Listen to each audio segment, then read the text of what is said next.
if I'm not too lazy later on, I can go back and I got eyelash in my eye or something.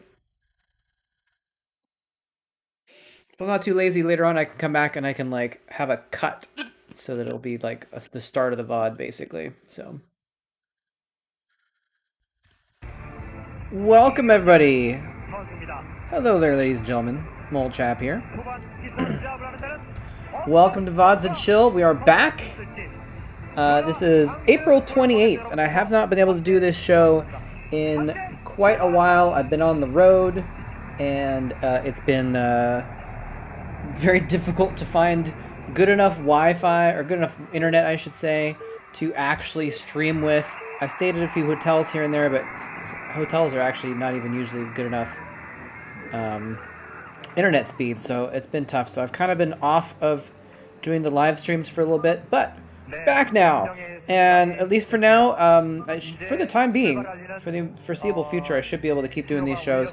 If you're not familiar, I'm doing them every Wednesday evening at 5 p.m. Pacific, 8 p.m. Eastern.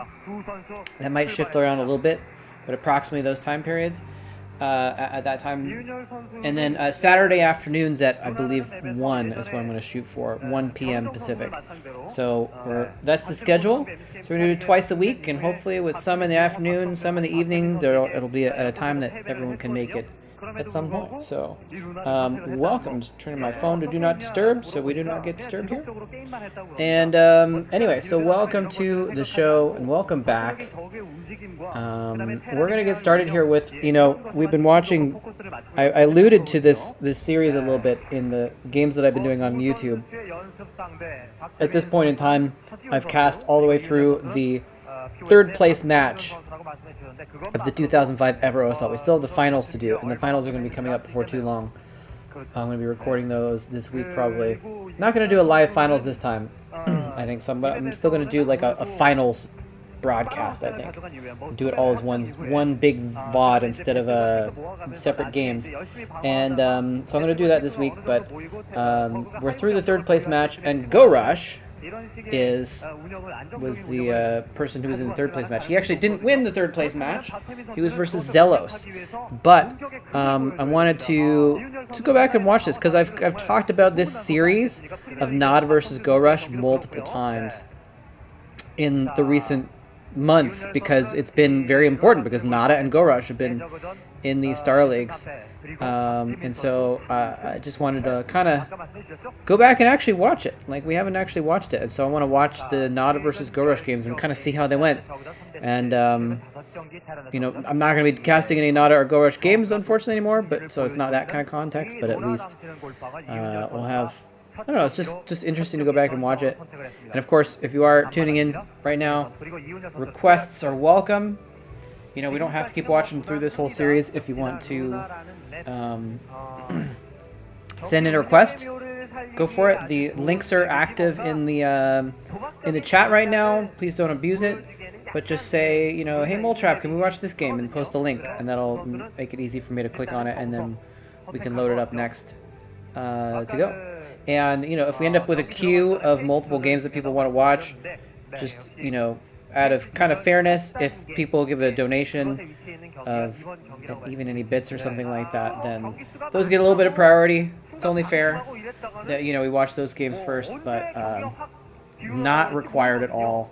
Usually there's not a long queue of games to watch or anything like that. So if you're interested in a game, let me know. And if you can link it, that's perfect. If you don't have a link though, but the series or whatever, and you can describe it and be like, oh, let's watch the OSL semifinals from 2007 between so and so and so and so, like that's fine. I can look that up myself, and we can get it going. So anyway, but this is one of the This is MSL Finals. This MSL Finals I'm really excited about because this is one of the biggest matchups of 2004. Maybe the biggest matchup of 2004. That's difficult to say actually, because that 2004 had like Oov July. Anyway, this is a major matchup, and This is the first time that Go Rush has been in the finals in a couple of years. Actually, is this 2005? This isn't 2004, is it? This is 2005. Yeah, this is 2005, not 2004. So maybe you could say this is like one of the biggest matchups of 2005. Anyway, so it's kind of cool to think about. I mean, we're gonna watch it, and it should be fun to watch. It should be a really great series because this is like, these are like the top players from 2005. Top 2 Zerg versus one of the top 2 or 3 Terran players. Maybe the top Terran player in 2005, honestly. Anyway, so we're gonna watch it. It should be fun times. And I actually,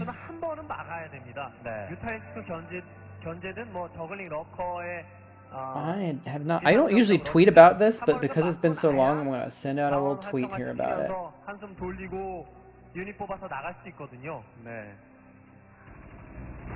forgive me for a moment. I'm gonna type up a little tweet on the side here while we're watching. 여러 가지가 있습니다. 뮤탈리스크로 상대방의 본진과 앞마당을 지속적으로 유린하는 그런 식의 전략이 있겠고, 또 뮤탈리스크 소스 생산해 가면서 러커를 적극적으로 활용을 할 수도 있겠고, 아니면은 순수하게 해처리 늘려가면서 저글링 러커를 활용할 수 있습니다.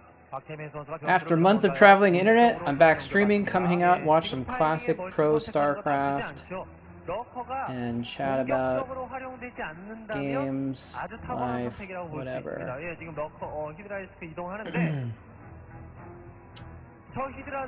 Twitch.tv/Moltrap.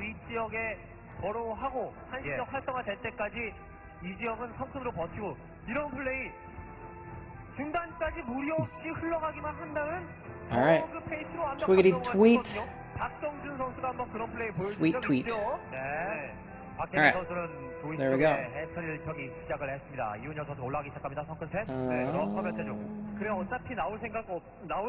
Someone else tagged me in a tweet, and I'll look at that later though. Anyway, how y'all doing, those of you in chat? By the way, I have been kind of paying attention, even though I've been saying stuff a little bit distracted. I've been kind of paying attention here, and it's interesting we have Nada go for this 2 barracks play into a command center, and he's still putting some pressure on though. But you know, he's not really trying to go for anything too aggressive. Whereas like in previous matches, like we've seen him in previous Star Leagues, we kind of seen him be more aggressive. And Maxi Basan? Welcome. Maxib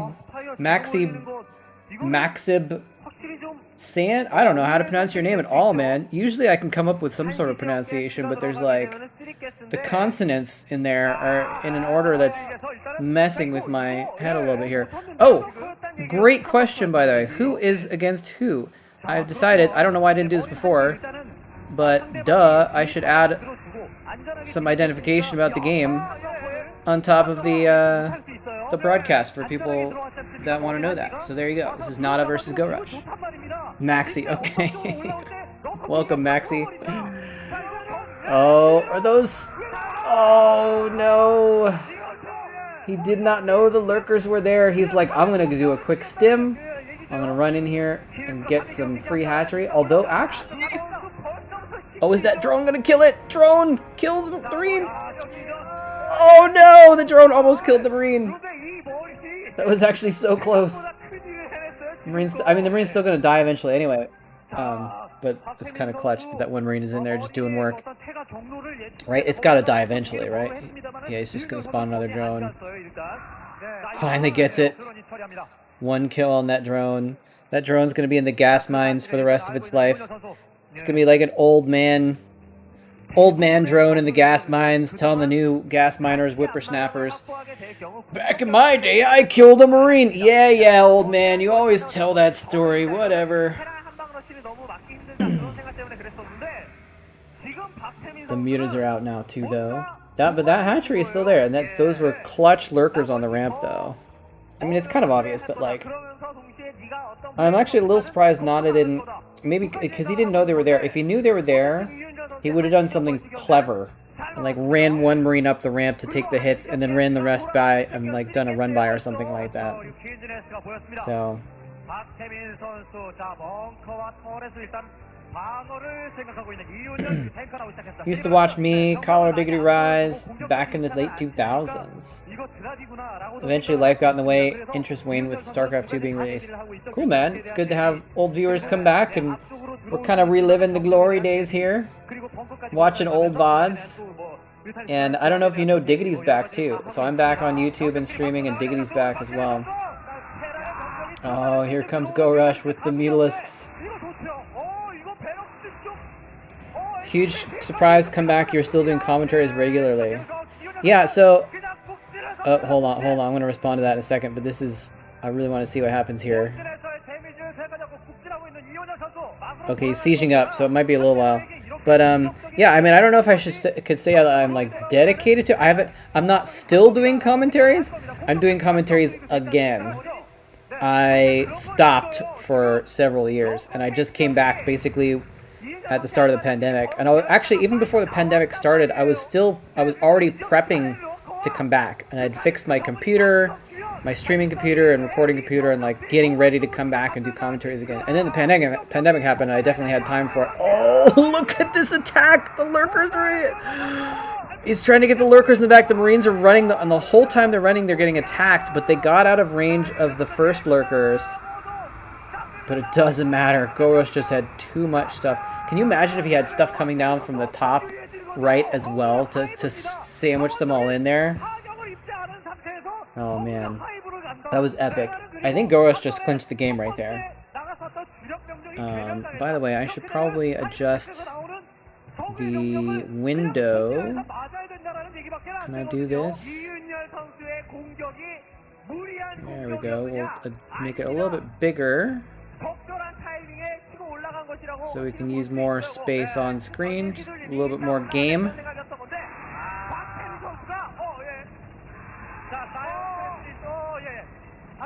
There we go. So now we get a little bit more game on screen. Yeah, Go Rush is just owning him now. Wasn't that beautiful? That was the good stuff. That was the good stuff. But yeah, so I like recently came back, basically. Like last year I came back to doing commentaries. So I haven't been doing it this whole time. I don't know if you know that actually when StarCraft 2 came out, I switched to becoming a StarCraft 2 caster. And I casted StarCraft 2 professionally for a few years. And then after that, I kind of was burnt out, and so that's when I kind of left esports altogether. I actually did League of Legends casting also in there for a little bit.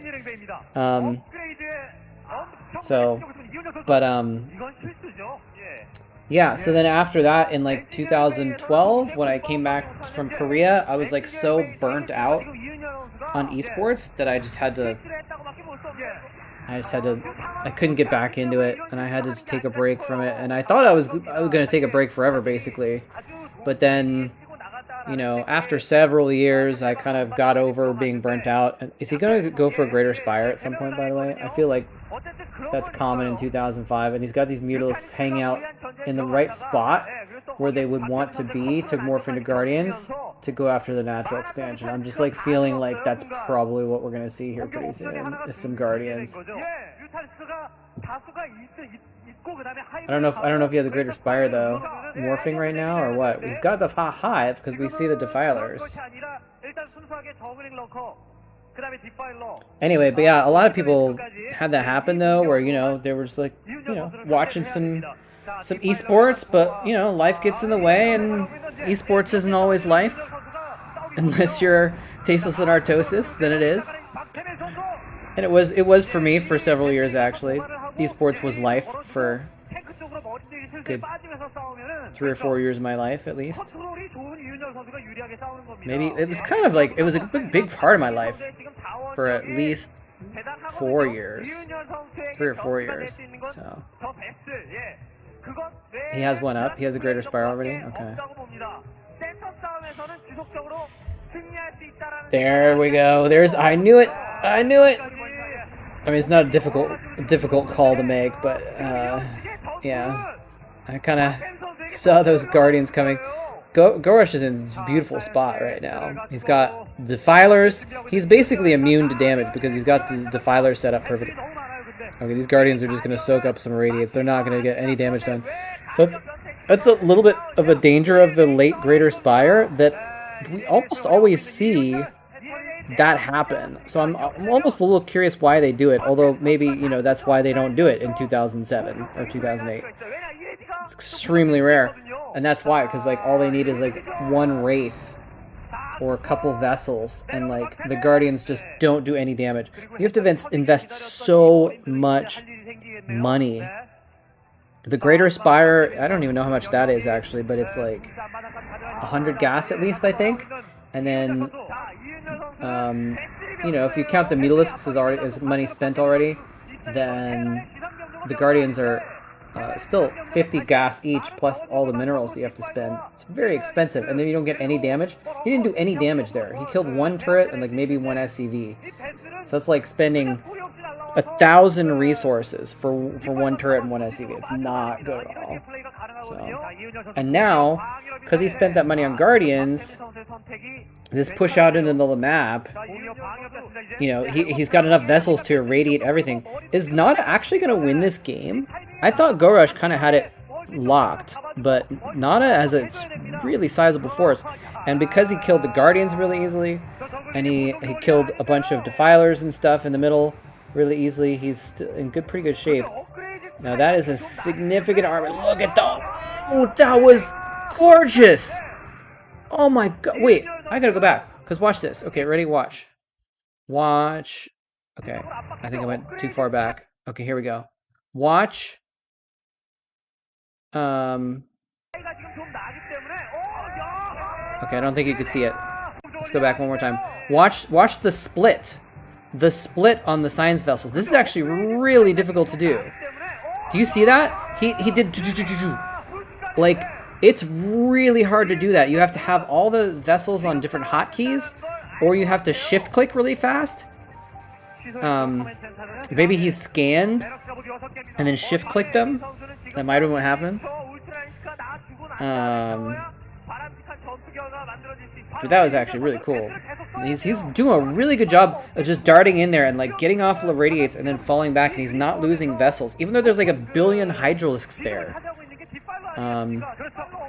So, and he's killing off the lurkers, and see, that's the thing, is like he's got all these Hydralisks, and the Marines are just like LOL Hydras, Rafflecopter. Okay, so now this is important, that command center, because Nada is doing this all on 2 bases. Gorosh has 4 bases. I think he had a 5th and he died. Anyway, yeah, the Guardians, they always feel like, it's Guardians! They're gonna be great! They're Guardians! They're epic! And then like, they just usually don't do a lot. Like, all the Terra needs to do is get like 1 Wraith.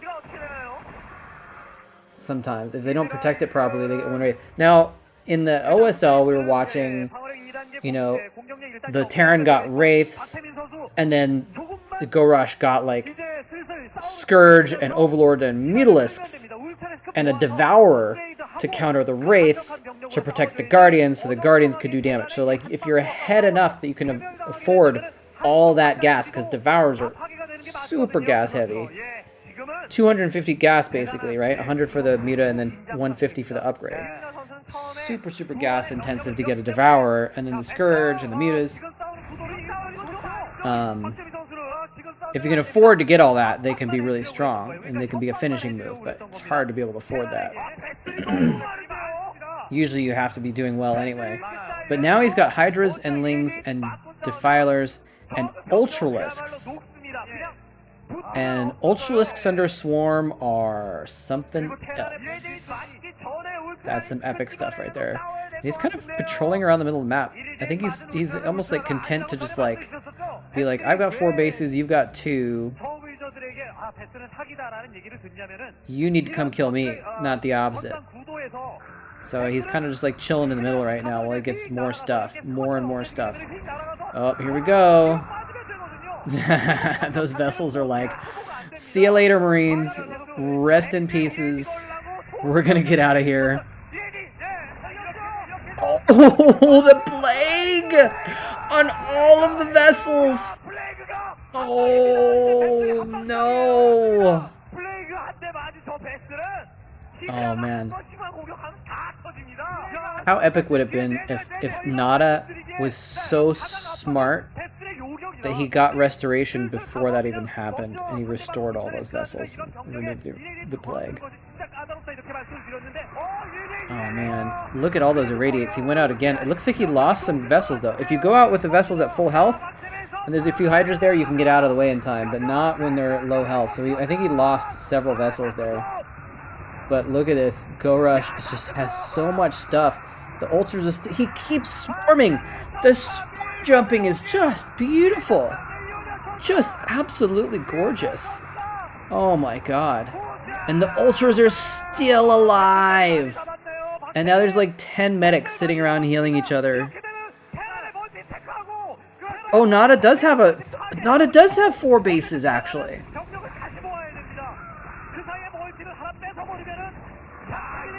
Is Nada actually gonna win this? Alright, I need to move this a little bit so it's legible.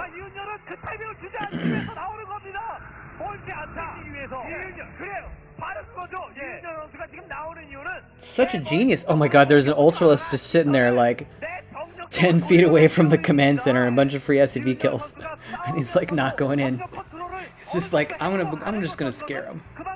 Just gonna scare him from over here. Okay, now he's going for the free kills. Zergling's like, I'm helping!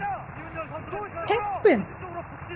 Actually, the Zergling might have higher DPS than the Ultralisk. Do they actually? Because when their adrenal gland upgraded, the Zerglings attack so fast. They're attacking like 5 times for every Ultralisk attack. Oh, I think Nada's gonna win this. Wait, but there's like 10 Ultralisks there and 24 Lings. How do you beat that? If he could irradiate all the Ultras and then wait for it to go off and then irradiate them all again, but he's lost some vessel. Oh man, I think this is the killing blow right here. This is either the killing blow or this is the moment of victory for Nada. Because now that he's killed that extra base, Go Rush can't remax because he's probably mined out his main. He's probably nearly mined out his natural. Killed his 3rd. He's got the 4th, but like the Go Rush is not getting bigger. He's just got this. Oh my god, that's so many Ultralisks. That's such a herd of cows. Oh my gosh. And that plague, by the way, he could have 5 or 6 more vessels right now. Theoretically. He still has like 10 vessels. That's insane. Okay, now Go Rush is actually forced to float on both of Nada's other bases though.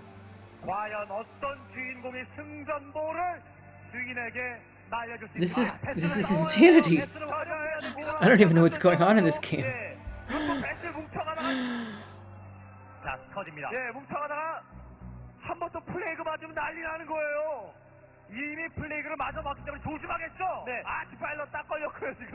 Looks like Go Rush is trying to build his 3rd again.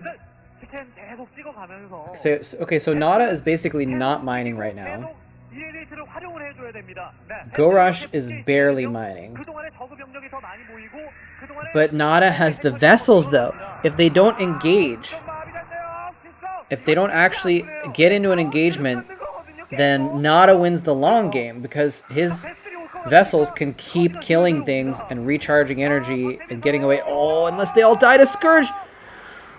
Ooh, there are so many Scourge there. He's irradiating Scourge. What is going on? He's got that many vessels. He's actually irradiating. He's trying to bait them in. They're on hold position. He's trying to bait them in by going in next to them and running back to the Marines. The Scourge are on hold position, so they're sitting there and getting irradiated. What is even going on? An EMP on the defilers! That's actually epic! What is going on? How is he not getting in there? There's a dark swarm on the choke point! How is he not? I don't know how he didn't kill that. It looked like he was about to.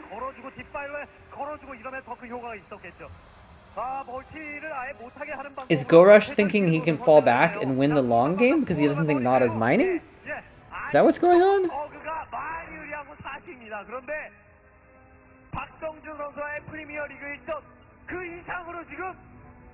I don't know. I don't know. So that's interesting. Maxi, you just said here comes the battle. Is there a delay on Twitch or something like that? Usually Twitch is like very, very quick.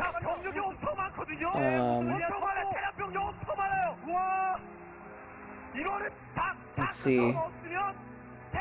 Okay, so we got the vessels moving into the ultra. Oh, hold that. Is this it? Is this the battle? The tanks are there.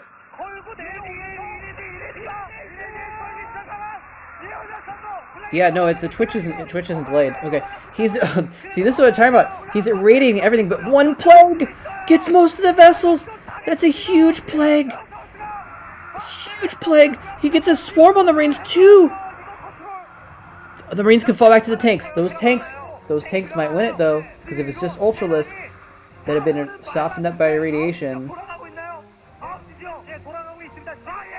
Nada's mining again at 2 bases. And he's got SCVs attacking Gorush's base in the bottom right. What is going on? This game is so crazy. Both players have had these epic armies. Okay, here we go. The vessels are starting to go down. Most of those vessels are plagued as well.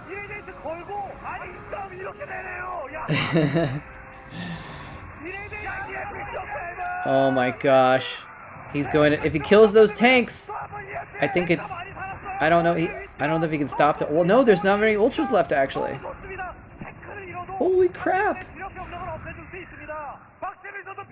Yeah, so this is actually, the name of this MSL, the sponsor is actually You're the Golf King Now. YTGKN, or whatever it is. You're the Golf King Now is the name of the sponsor. This is from 2005, so I just abbreviated it as the Golf King MSL.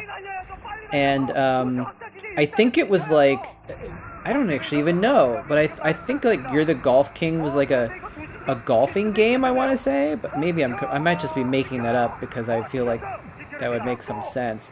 But some kind of golf company, maybe, maybe like a golf club company or something. I don't know. Who knows? But yeah. This is from early mid 2005, I think. Oh, watch out! You're on TV. You're the Golf King Now. Difficult name. Yeah, right? So that's why I just call it Golf King MSL. Or usually, like I said, it's usually abbreviated. Usually you see YTGKN MSL. It's just like abbreviated with the initials. Yeah, it's kind of a stupid name, but oh well. Oh, the EMP missed! The EMP missed! Nada's falling back. He's got so many medics, but he doesn't have any Marines. The Zerglings are actually... Cracklings are good at killing medics, I think. But he's able to fall back to that choke point. Gorush is consistently falling back. He just never wants to go for the kill there. Okay, here's what he needs to be doing. Going after these side bases with small forces, because I don't think Nada can be out on that, because you just saw Nada fall back to that choke point, and he had to use the choke point and the bunkers to protect himself. And without that on these side bases, then he can't protect them. Okay, and so it goes down. Oh man. So now Nada is not mining again. He lost the command center. He's got 2 floating command centers.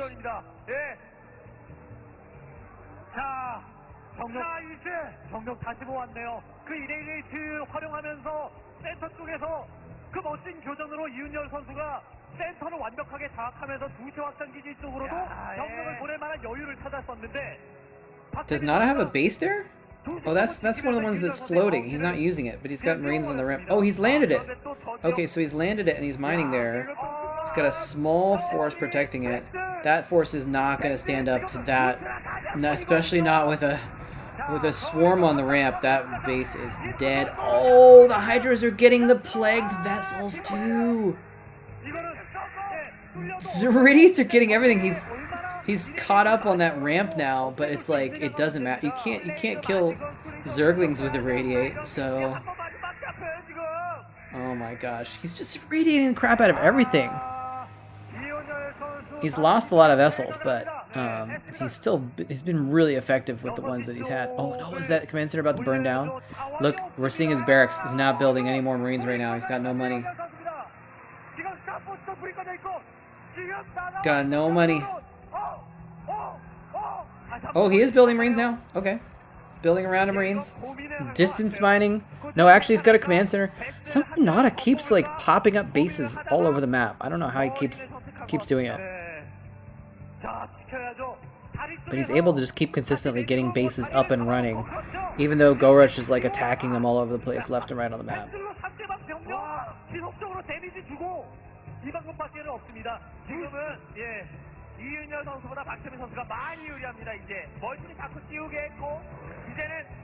Gorush is gonna try and take that bottom right base. Look at the Zerglings! There's actually so many Zerglings! There's actually a lot of Marines, though. This game is insane! This game is actually insane. This is just game number 1. Oh, here we go. He didn't get the Defilers. They're gonna put down a swarm right in the middle of that choke. Mwah! I don't know why I'm like an Italian chef today. Mwah! Stereotypical Italian chef, I guess I should say. He's pushed through that choke now. I think that, yeah, there's cracklings in the main.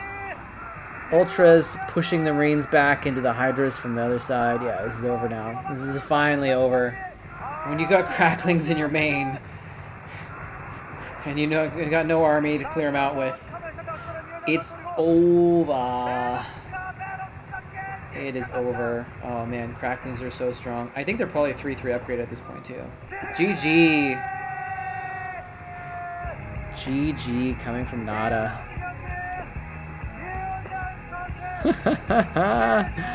What a great game. What a great game. And that's just game number 1. So there's Gorush. They're so young, such kids. Such kiddos at this time. Alright, well, so we don't have any requests. Let's go ahead and let's watch game number 2. Get it up on YouTube here. Don't worry, I know you guys can't see it right now, but once I get it situated. Oh, actually, let's watch this for a second. Look at this. Young Nada answering some interview questions. Who will be the Gulf King now? That was an epic game. Well, that was just game 1. This is actually a best of 7. This is not just a best of 5. This is a best of 7. So you have to win 4 games to win the MSL. And I like. Yeah, look at Gorush and his computer here. 2005, man. Everyone was a bunch of kids back then. All right, let's skip forward to the game. Oh. All right, here's the game.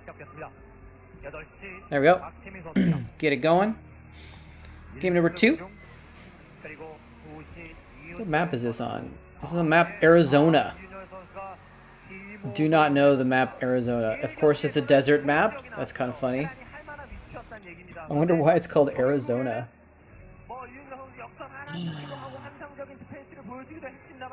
If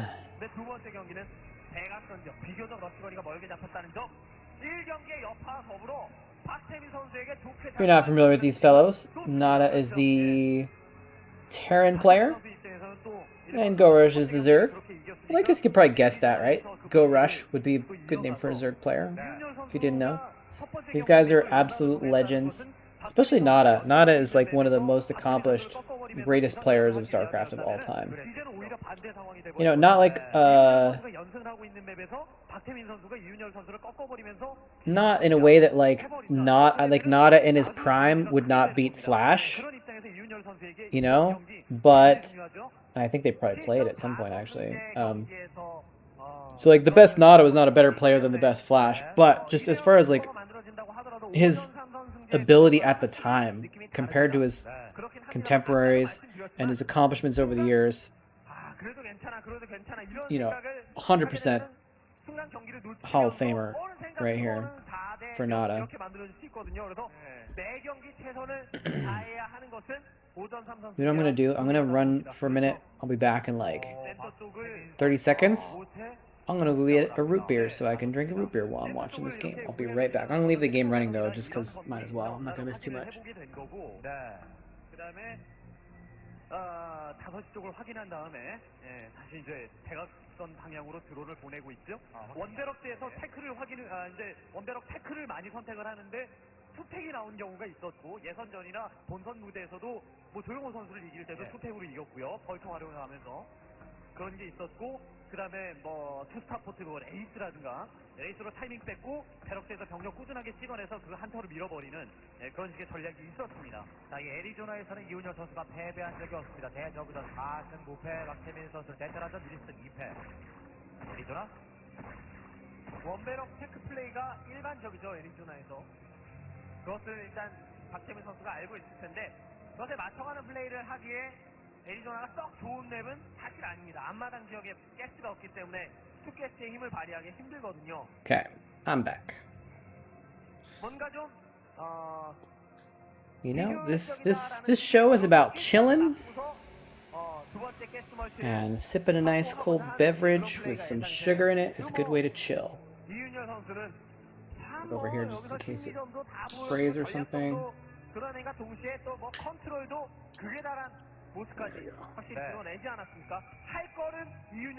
Anyone else drinking anything tonight? Root beer or regular beer or anything else? Factory. 2 factories.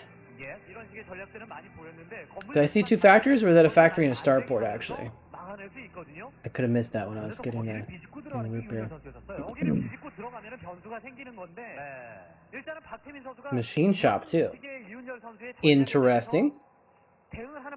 Interesting. I, just like that vulture, once drove across Arizona. I had a highway though, and I had a car instead of a vulture bike, so... I say vulture bike, but I still am not sure they're actually called vulture bikes. I think that might be just something that Tasteless came up with. Supposedly there was somewhere where it was like canon, but I have not seen the evidence myself. Oh, look at that micro! He's building a lot of vultures, and he's upgrading the vultures as well. Probably mines. Hydralisk's logical counter. And he actually already has his lair, so he's probably gonna get lurkers too.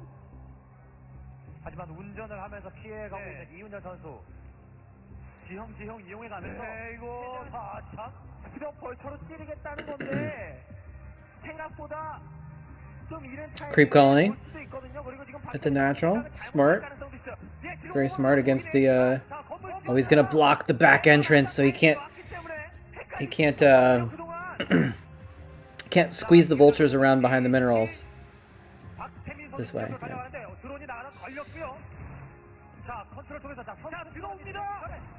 He's still gonna be able to micro pretty well though. Oh, he's trying to... Oh, the Sunken's up. He can't get by. Well, he could have gotten by, but like the Lings were kind of like blocking. All the vultures are gonna go down though eventually. I don't know if he did enough damage there. For the amount he's invested into those vultures, what did he get for the vulture upgrade? Is that a speed upgrade vulture? Is that what he has? Oh no. Oh, these vultures are just getting stuck, not doing any damage. Oh man. It was a good idea, but I don't know if Nada's gonna win this. He's kind of behind now. I feel like he didn't accomplish enough with those vultures. What if Gorush gets a Spire now? He's got Hydras and Lings, and he keeps trying to run by with the vultures, and the defense. There's the Spire. The defense is just too strong. He can't run by. If he could run those vultures by, all the way into the main or something like that, like he could have done something. But like, the Lings were in the way, and then the Hydras were in the way.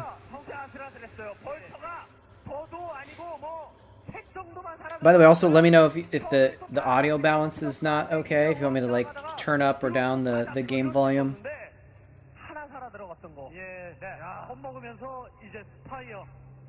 히드라디스크 저글링 그다음에 성크 콜로니의 건물 배치 이런 곳으로 벌처 찌르기를 잘 막았습니다. 이윤열 선수는 계속해서 찔러야 되고 안 되면은 1타 들어가서 안 되면 2타, 3타까지 들어가서 드론 없애주려고 노력을 했습니다만. Okay, now he has mines. I feel like, you know, if he imagine all those like 6 vultures that he had earlier, like what if he had mines instead of speed? And he actually he laid mines while he was attacking, or if he'd laid mines with them beforehand. That's like a lot of firepower that he's actually missing now because he went in at that time.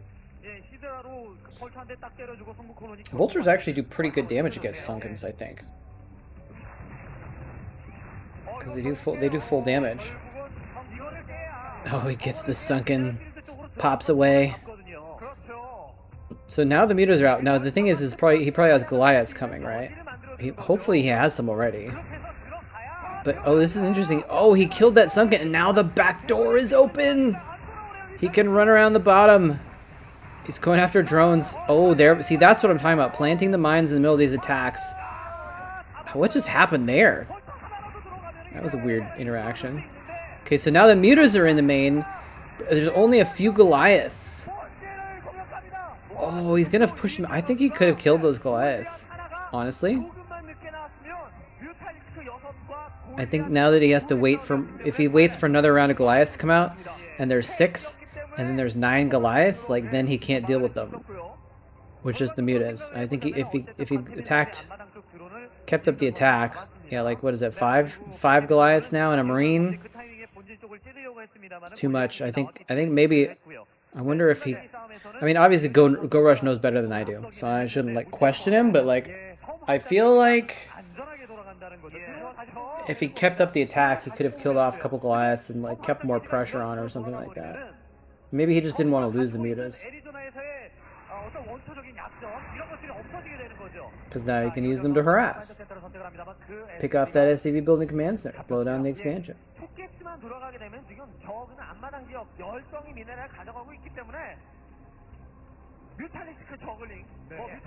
Multistreamed juggling.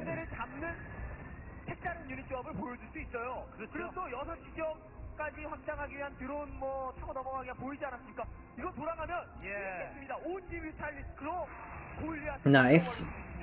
One Mutalisk is gonna go rack up some kills on the spider mines. Okay, the rest of them joined too. But it's kind of cool. He's like slowly floating the overlords around, and then like when the overlord spots the mines, he can run over and kill them off. Does he though? It was 2005. That's true. I think even Gorush in 2005 probably still knows more about the game than I do. At the very least, he knows more about the 2005 meta, you know. I don't know though. That's an interesting question. Like, cause the thing is like if you took like,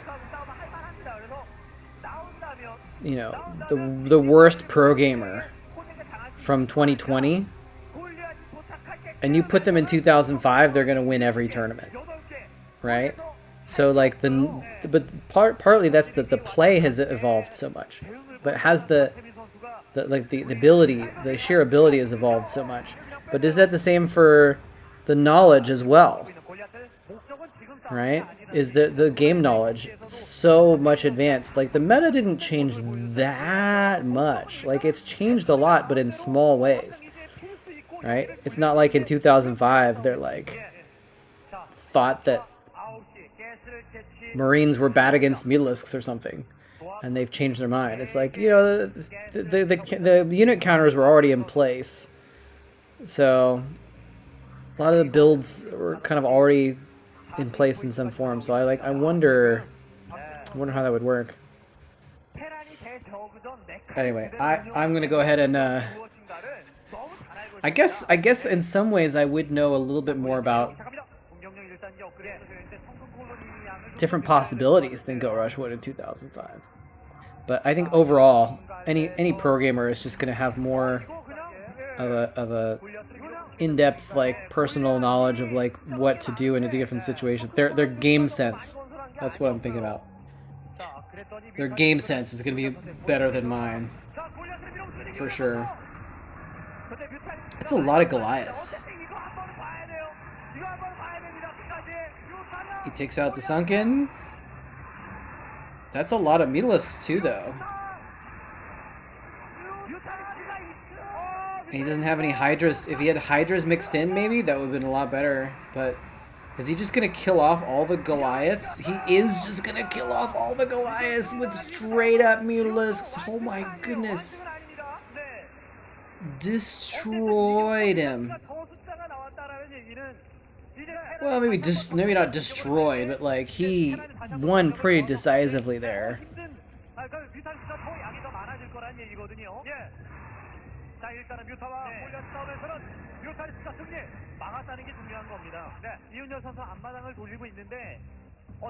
Something that's interesting is, like, there's no Mutalisk clumping in this era yet. I think it's sometime in 2005 that we see it happen. It gets, like, invented, put into use. But versus mech, it's not actually as big of a deal. The mech matchup is pretty similar still. Hey, how's it going? It's Chris, right? Did I remember? It's been like a month, but I think I remember your name right this time. How's it going? I'm usually really bad with names, so I apologize if I forgot it again, even though I've asked you already like 4 times. But like, it's interesting that like because the Mutalisks don't want to clump against the Goliaths, it's actually not a big deal in this instance. All right, there's Mutas in the main going after all kinds of stuff. Getting some SCVs. Where are the Goliaths? Okay, the Goliaths are counter. Are we gonna see a base trade? This is looking like base trade. He's desperately trying to morph Sunkens. He's bringing the no, he's not gonna trade. He's gonna bring the Mutas back. And Nada's like, okay, well, if the Mutas are coming back, I can't engage the Sunkens and the Mutas at once. And actually, those Goliaths are gonna get destroyed because he's a Mutalisk coming from the south as well. There's the GG as his entire army evaporates. And when you don't have an army and there's 24 Mutalisks about to go ravage your base, it's time to get out of the game. Wait, so what's the score then? Go Rush won. Go Rush is up 2-0. Go Rush is actually up 2-0 right now. He's gotta be feeling good. This is the best of 7 though. He's got a ways to go. Alright, let's see, game number 3. Get it pulled up here.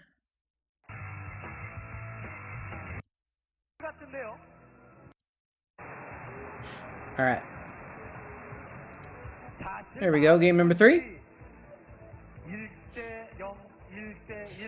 Busy? Hope you're good now after Science Expo. Yeah, I mean, I haven't been streaming in since then. Basically, it's been about a month. I think I streamed once. I think I streamed once in that month, and it was early April or something like that. So, anyway, I'm doing good. I'm doing good, man. How are you doing? But yeah, the science fair went well. Currently sort of unemployed. Got a couple potential projects coming up, though. But I'm good. I was traveling for a month, seeing some sights. I got to see some beautiful places, forests and ocean vistas, and like went on some cool hikes. Met some couple interesting people along the way here and there. Made a new friend. But it's good to be kind of like a little bit settled now. I'm staying with family now for a little while, for like at least a few weeks, and so it's like nice to like have a place to just like stay and chill and catch up for a little bit while I'm figuring out what to do next. Hope you find a good job. Thank you. I've applied to a few jobs. I don't think I'm gonna get it. I don't think I'm gonna get a job right now. I think I'm gonna get some gigs. I might be able to get some more gigs, like short-term stuff, doing graphic stuff. But it's really hard to get a job. A good job, I should say. I mean, like, you know, I could probably go be a dishwasher at a restaurant or something like that, but honestly, it's just, like, if that's what you're doing, like, that's cool. That's, like, there's nothing against jobs like that. But for me, like, thinking about it logically, if I'm working as a dishwasher or McDonald's or something like that, I'm actually going to make less money than I would if I was just actually working on getting a better job later on, because I have, you know, almost 40 years old. I have experience enough that I can get higher paying jobs than that. So I'm trying to hold out for that. And like I said, I got some gigs coming up, I think. So like to travel more. Yeah, man, all you have to do is just be unemployed and single and live in your car, and then you can travel a lot. There's a trade-off. So I've been traveling for a month, and it sounds pretty epic, but like, you know, the downside is that I don't have a lot going on, and that's why I'm able to do it. So, but you know, if you want to travel, sometimes you just gotta go do it. You know, you just gotta buy that plane ticket or throw a sleeping bag in your car and go do it. You know, gotta be willing to put up with crappy situations and your back hurts because you slept in your car, or, you know, so you didn't have to pay $30 at a campground or whatever. But it could be worth it, though.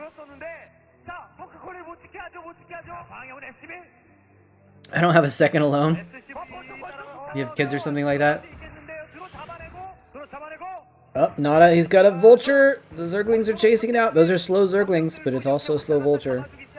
That colony is... Oh, he snuck it in.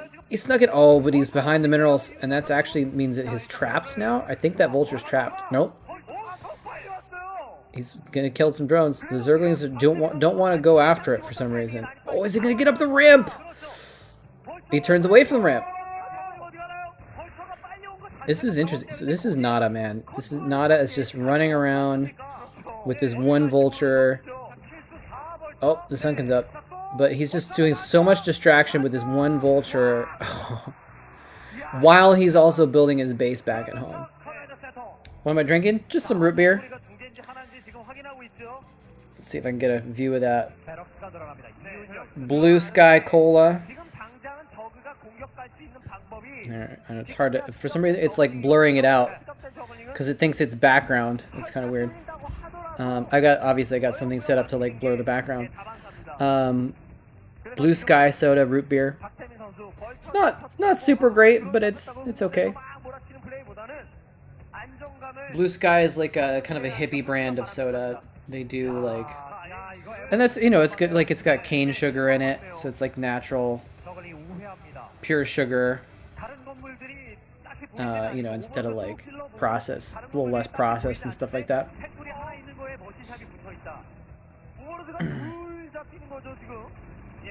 Had that at Jersey Mike's. Really? That's interesting that they would have it at a place like that. Usually they have root beer, but it's like A&W or something cheap like that, right? And now this is like in the middle. Blue Sky is like in the middle. It's actually not as good as like, oh, hold that thought, because is Go Rush about to like win with this crazy Zergling counterattack right now? What does Nana have to deal with this?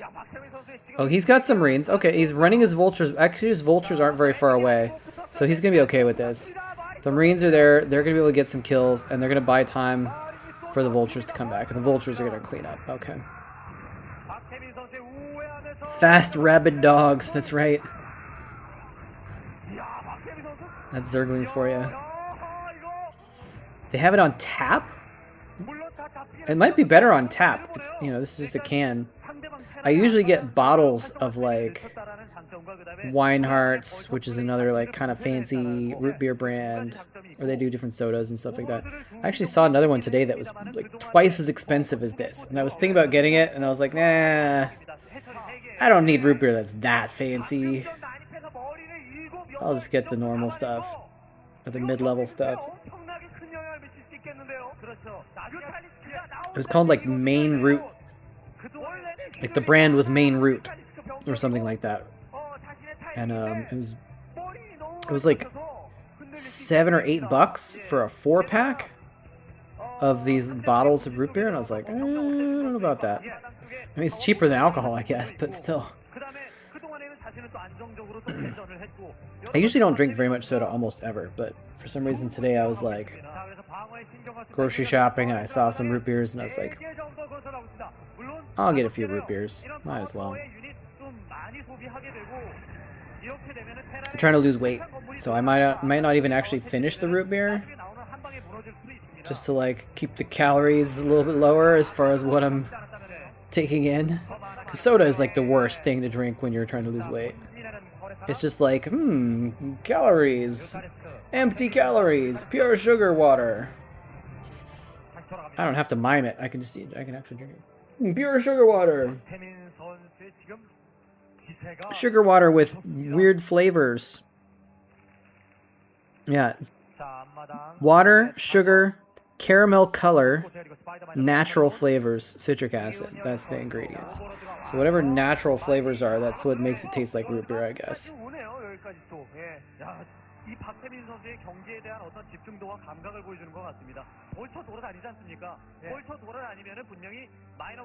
Spires out. Got some Mulus in play now. This is looking a little more, well, I was going to say a little more normal, but not with the Vultures, I guess. Starport, science facility. Okay, is that second starport behind the logo?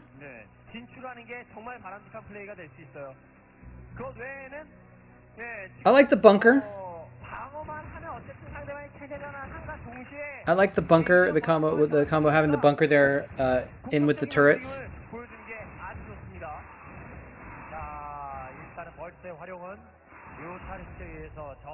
Okay, that hatchery's gonna go up. Vulture's not really good at killing hatcheries. They're more like to go there when the when the drones are there. Vultures love to kill drones. The base is so far. Are you talking about the which base? The Zerg base? I guess they're both far. Yeah, what map is this? This is Into the Darkness. Interesting map name. Yeah, it is kind of spread out. But I think Nada might have a base in the top left. That's why I'm asking like which base, because I'm not sure if he does. But either way, yeah, the bottom right base is pretty far, isn't it? I think it's pretty okay for Mutalists to cover that distance, though. Excuse me. Good old side effect of drinking soda. Get some nice burps going. I thought about really winding it up and like letting out a nice big belch, but I was like, Oh, drones killing vultures. You don't see that every day. You do not see that very often at all. I thought about winding up for this big belch, but I'm like, you know, I'm staying with family. And, you know, they could probably hear it. They might, I don't know. I guess they wouldn't care. They wouldn't think badly of me for having a belch, but I don't know. It'd just be kind of funny and awkward, I guess.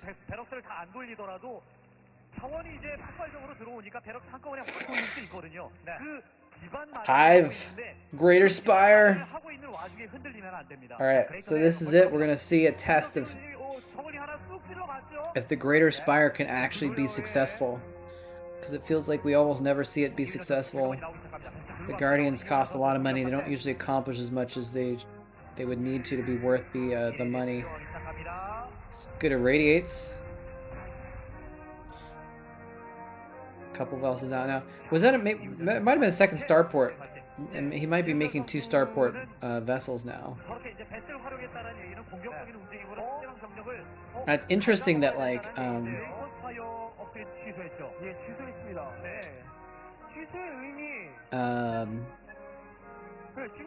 I just totally lost my train of thought right now. What was I gonna say? Something about vessels, I think. Oh yeah. It's interesting that oh there's irradiate on the Mutas. That's what I was gonna talk about. The irradiates are actually less effective because they're not clumping their mutalisks. And it's like, so you actually get less value out of the mutalisks because you're not clumping them yet, because that trick hadn't been like invented yet. So you're getting less value out of the mutalisks, but then you're actually causing them to get less value out of their irradiates also that counter your mutalisks. So it's really kind of an interesting switcher upper there that like, and I wonder if it might even be worthwhile for like Zerg players in like the modern day to ungroup their mutalisk with the overlords when they're not like actively harassing, so that they actually do spread out, so that they aren't as vulnerable to irradiates. But I guess it's usually you're not attacking unless you're not going to get irradiated unless you're already attacking, in which case you want them to clump up, right? I don't know. But if you're attacking and you're doing harassment micro with your mutas, and you see that they have a vessel, you got to be super careful anyway. So at that point, you might as well spread them out, right, or something. I don't know. Defilers are out. It's getting some nice irradiates down on all these. Oh nope. Get some good irradiates on the lurkers, but I think he's probably wishing he'd saved. When he saw those lurkers, when he sees the lurkers, he's gonna be like, oh. Shouldn't have spent that energy on the lurkers, maybe. Maybe should have saved it up. I had a couple spare radiates for the defilers. They're gulping down Zerglings, getting a lot of energy in the bank, too.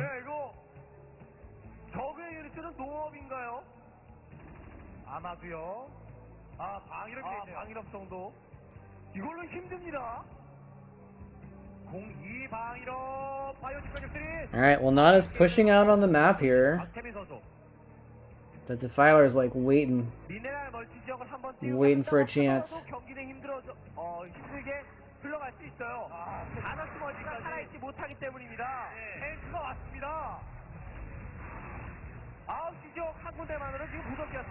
More radiates. It's got like super energy on these vessels, man.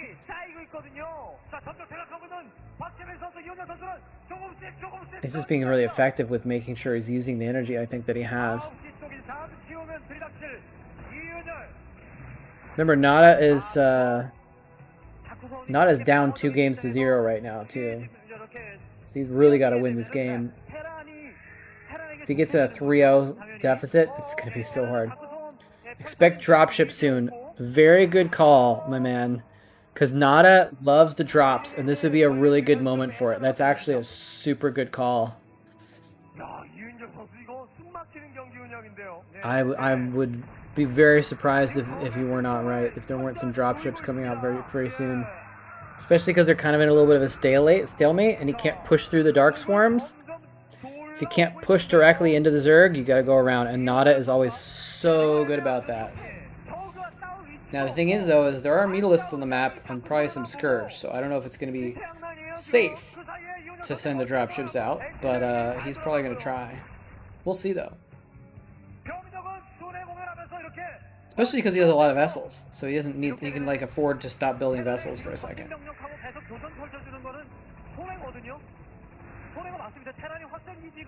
Bottom right gets canceled. Oh, Gorish is trying to push across that ramp. Nope. Nope, nope, nope. Oh, the swarm goes down. He's like, JK, the swarm isn't going to protect your drones, sucker. That swarm is not in the best. I mean, it was a good swarm for that moment, but it was not as like, oh, well, I don't actually need to fight where that swarm is at all. It's just going to go down here and get the hatchery, get all the drones. Now those Marines are kind of screwed. Actually, they're going to run underneath the Dark Swarm, and that's actually kind of funny that there's actually not any Zerglings there. Oh, no, there's a couple Zerglings. So under the Swarm, the 2 Zerglings could have killed everything, I guess, but he gets another base at the same time. Nada just killed 2 bases and canceled a 3rd in the span of like a minute. That is a huge power spike. Huge power spike. Because now Gorish is on 3 base. There's the dropships. And they're shielded. They're shielded against the Scourge. Oh, 1 goes down. All the Scourge went towards 1. But 1 is still going to get through. There's the dropships. There you go. With the defense matrix too. That's so clutch. Swarm too far up the bridge. Yeah, you might be right. Oh, he gets the Ultralisk Cavern! Oh my goodness. That is actually huge, because if he was building any upgrades at the Ultralisk Cavern, that's a lot of money. I mean, the Ultralisk Cavern itself is expensive, but the upgrade as well would be very, very bad. And that means he's not going to have plus Carapace Ultralisks anytime soon, unless it's already finished. If the upgrade's already finished, and he already built some Ultras and they're about to pop out, maybe. But I don't see that happening. He's lost too many bases.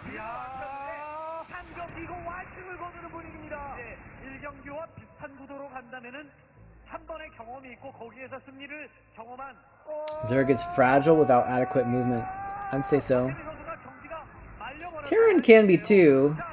If you box Terran in a corner and you get them surrounded where they can't dodge around, you can really just bounce on their army. That is so many irradiates. Oh, he's erasering. He's got so many vessels. He's erasering and he's irradiating individual Hydralisks to protect the vessels. And now he's just going to come in here and eraser the drones. And this is the natural expansion. This is the natural expansion. He's going to consume some drones, and then they just die anyway. This is game. So Nada's going to come back and bring it to a 2-1. Is this the Legendary Plague series? I did not know that. We saw some good plagues in the first couple games. Is that when the Legendary Plague happened? Dr. Dinger Donger?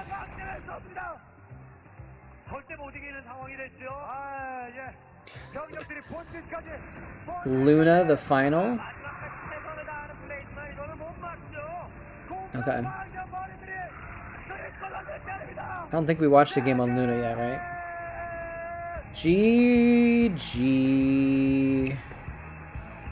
Alright, so that's game 3. So now it's 2-1. 2-1. Alright, can you guys can't see this, can you? Okay. So oh, I gotta probably pause this, right? So not hearing both at once.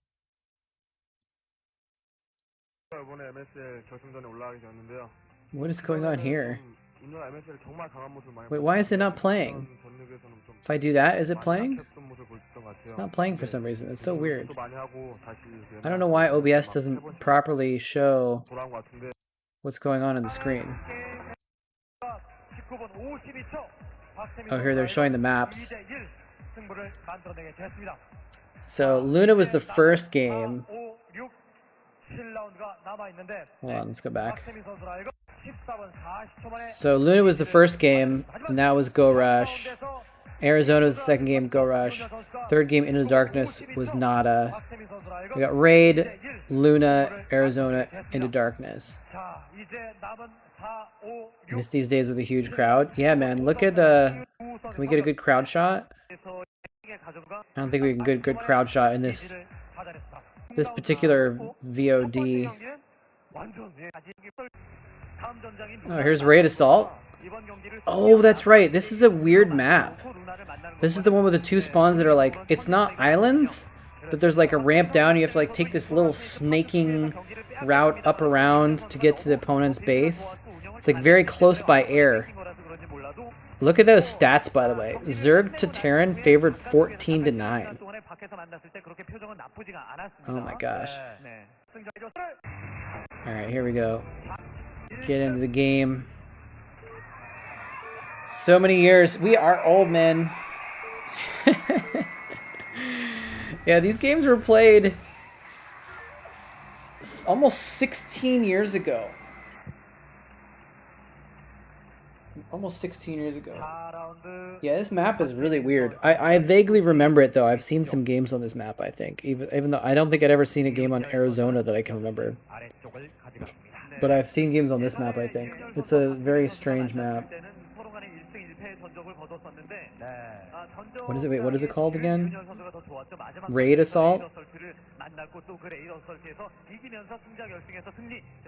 How are you doing, Dr. Dingerdonger? Welcome back, everybody, by the way. I haven't been able to stream in like a month, but good to talk to y'all again.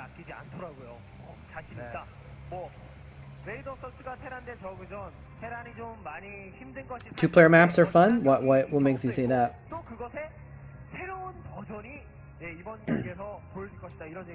Because they're even more aggressive because they know where their opponent is or something? Fun to watch or fun to play is another question.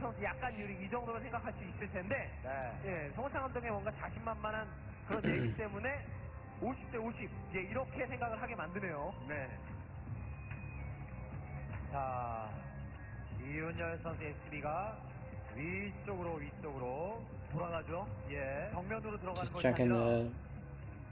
Sometimes I gotta just look over and check on other tabs, make sure I'm not missing anything, like any alerts or notifications or whatever. 자, 그 기습을 선택하는 건가요? 이윤열 선수 Spices it up. 오르기 위한 또 새로운 방법이 나올 것 같다는 생각이 들거든요. Yeah, it's interesting because on a two-player map, you can be more aggressive in some way because you know exactly where your opponent is. But in the other sense, you also are going to get scouted quickly. So you can sometimes not be as aggressive because of that. So, is Nada doing some shenanigans?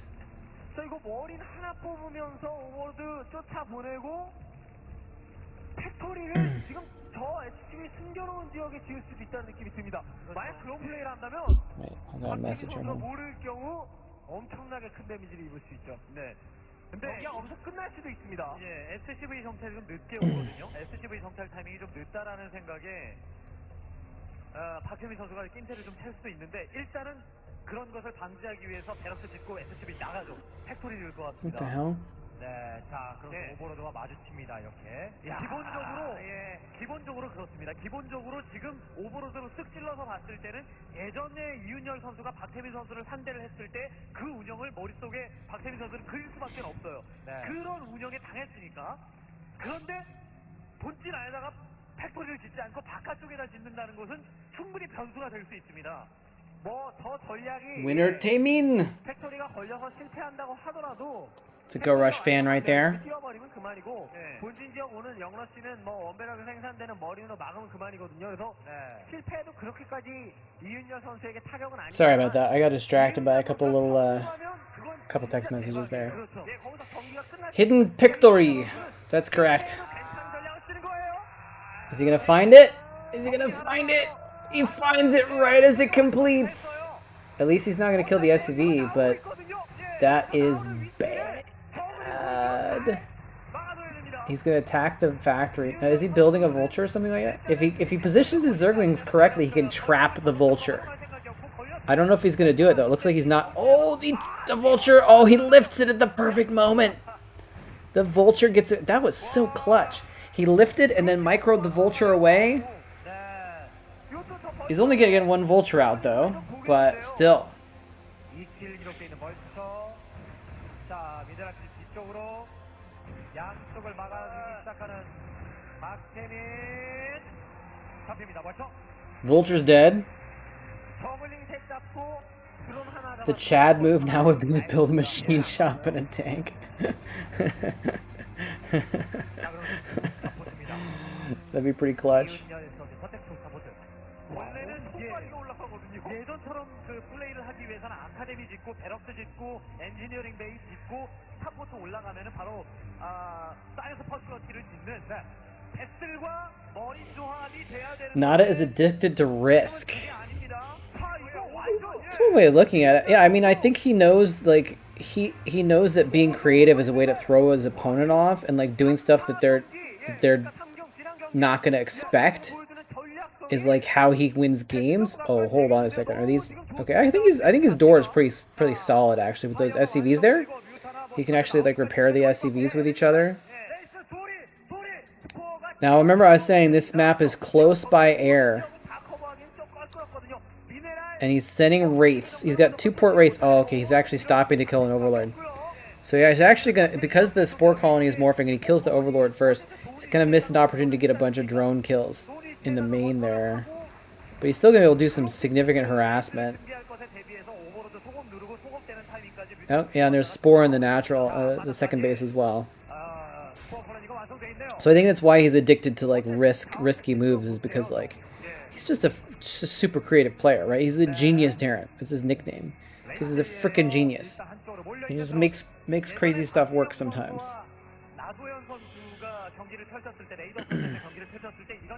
No second gas for Go Rush or for Nada. I'll have to check.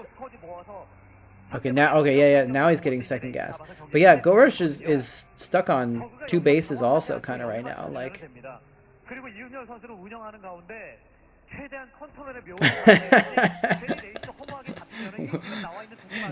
Hey, FP Worth. Or sorry, PF Worth. Webcam, HD, Ultra Fidelity, 8K. Game, 120 pixels. Oh man, actually this webcam isn't very good. It's like the built-in webcam for this laptop, and it's only like a 720p. It's not very great. You'll probably see that it actually looks decent right now, but you'll see how bad it is. Right now, I've got a window in front of me, and this is actually from 2005, Sony. That's right. Go Rush. I was watching so much Go Rush in the OSL games that I've been casting on YouTube, and I keep talking about this series, the MSL Finals, as like proof that Go Rush is like a great Zerg player, and so I wanted to actually go back and like watch it and see what kind of build he did and how it went basically against Nada. So he's actually killing Scourge with Wraiths, by the way, which is pretty sick. But Awesomeness 15, welcome. How's it going? Thanks. I'm glad you could catch me casting as well, and welcome again to Sony as well. It's been a little while. I don't remember if I said it already. This game is from 2005 though. 2005 MSL. Yeah, and by the way, so Awesomeness, I don't consider myself casting this. I'm not trying to correct you. I'm just like letting you know not to like expect like play-by-play or whatever. This is more just like hanging out and chilling, watching some games together, right? If I was casting, I'd have to be putting more energy into it and like really like focusing on it. This is more like I'm trying to focus on the chat and what conversations people are having, that kind of stuff. Go Rush is considered to be one of the best Zerg. He stole the record for most wins in a row. Are you serious? I didn't know that. I had no idea. Hold on, I'm gonna pause this because I wanna check that. I don't know if you can see this. Is this on screen at all?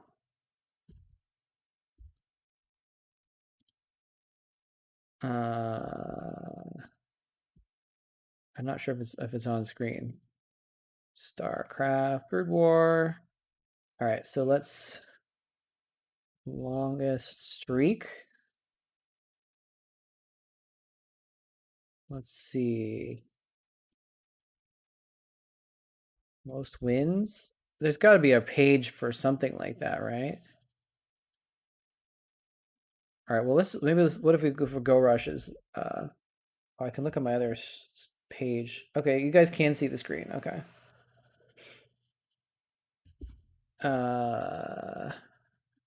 There's like a trivia section, right? Record holder of the longest win streak in professional StarCraft with 16 straight wins. I didn't know that. Wow, I wonder when that was. It must have been in 2005 because he was like on fire in 2005, right? That's amazing though. I didn't realize that 16 is actually a lot too. That's crazy because like, you know, I wish there was a page that said like who the other win streak holders were, right? Or something like that. Because that's a really interesting statistic. The management magician. Huh.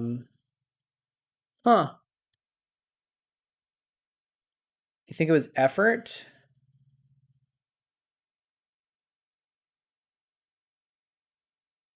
Effort? Let's see if it says that an effort.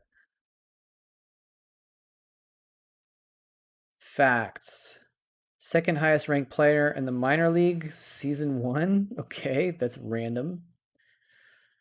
Popular YouTube commentator Husky to parody the 7 things I hate about Woo. Okay. Nothing about that. I mean, he may have a record of some kind anyway, but doesn't say that. Shine wouldn't be no. Shine wouldn't have a win streak record. He was good. He was pretty good, but he wasn't that good. Facts. Has a record of 14 match winning streak. Broken by Mind, which is the second or third result amongst StarCraft players of all time.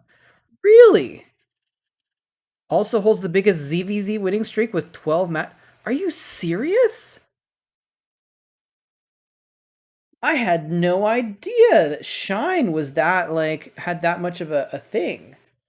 Like Shine was, like, good, but he wasn't that good. I mean, obviously he's good now, too.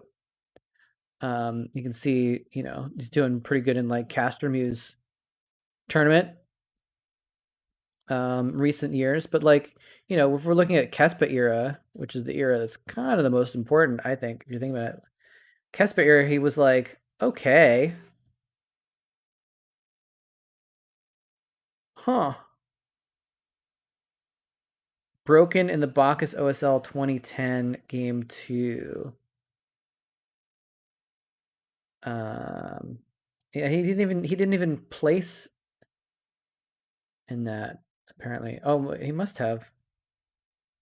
Why is it not listed? Oh, complete list of tournaments. There we go, Bacchus. But this says he was in the lower part of the Bacchus OSL. And then this says he was in the round of 8. I'm confused. Well, something's a little messed up there. But anyway, Mine broke his win streak. Remember the Chad Shine killing an Archon with stacked mutas without taking a single hit? That's pretty clutch, actually. That's actually really impressive. That's really, really hard to do. That is pretty. That's about as Chad as you can get as a Zerg, isn't it? Look at all those Scourge. All right, we're back to Nada versus Gorush though, but that's interesting though. But I didn't know Shine had the second most win streak. That's kind of crazy. Jaedong had 9 before losing. Players performed the races unstoppable. I've always thought that too, actually.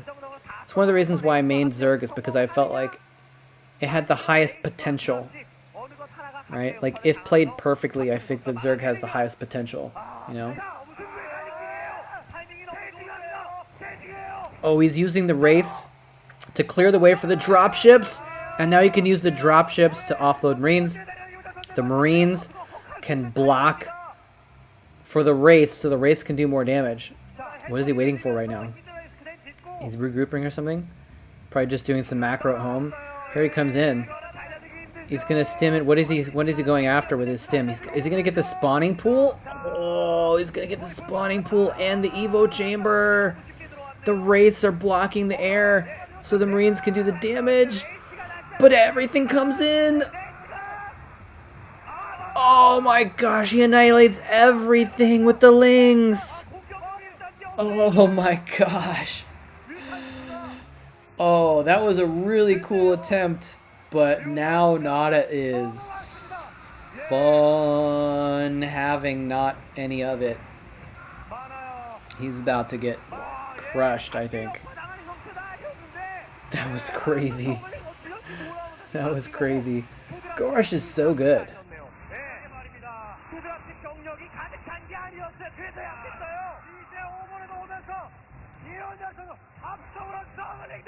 A Valkyrie would have been a better play. Actually, yeah, I think probably adding a Valkyrie or two would have been pretty strong there. Maybe like the I don't know. It's hard to say because the Scourge would have targeted the Valkyrie first, so like the Valkyrie would have died pretty quickly, and then like the same Scourge killed less Wraiths, I guess, or like the amount of money killing for Scourge killing a Valkyrie is better value than Scourge killing Wraiths, you know? So like the Valkyries would have gotten one volley off, right, before they died probably. Maybe two. So that's like the question. But maybe in that staging, maybe actually the Valkyries could have done some damage when they were like waiting around and he was killing the buildings. But he had to wait for the Zerglings to come in from the side before he could attack, right? And do the surround. Now the Valkyries are out. Oh man, but it's too late. It's too late. Yeah, he is on one base. It's true. But I feel like, yeah, maybe if the Valkyries had been able to get off some volleys against the Mutalisks while the Marines were like waiting there before the Zerglings came in, that might have been worth to have a couple Valkyries there. But like, it's pretty iffy because you can lose the Valkyries really easy to Scourge, and then you've lost a lot more. Anyway, well, there's a GG. Gorosh is up 3-1. He is just a monster in this series. Just an absolute beast. Like, every time Nada has something crazy going on, like, Gorosh is like, surround it with Zerg units and annihilate it.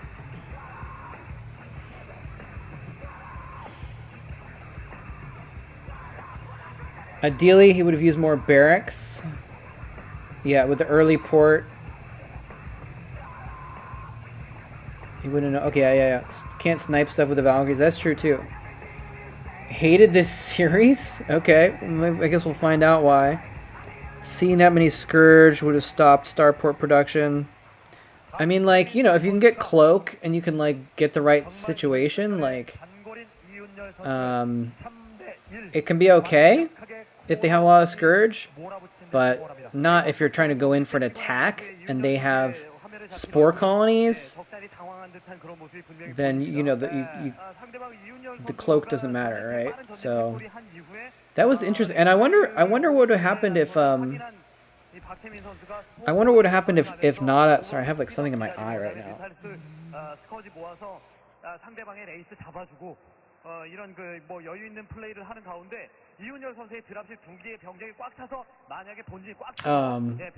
Sorry, I got distracted thinking about kind of an interesting text message I got earlier there, but I'm gonna try and ignore it. I wonder what would happen if Nada had actually like not gone in for an attack. Like, what if instead of dropping the main and like going for the buildings and stuff, like what if he just tried to go for the expansion with that army instead?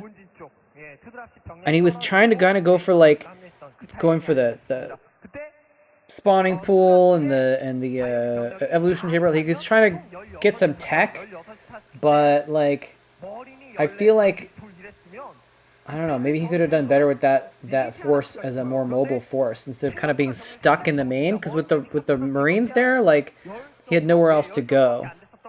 Kind of cornered himself there. I don't know. Like it might have been a good better harassment force, you know. Or maybe drop the main with the Marines and then go attack the natural with the air or something like that, you know? Or vice versa.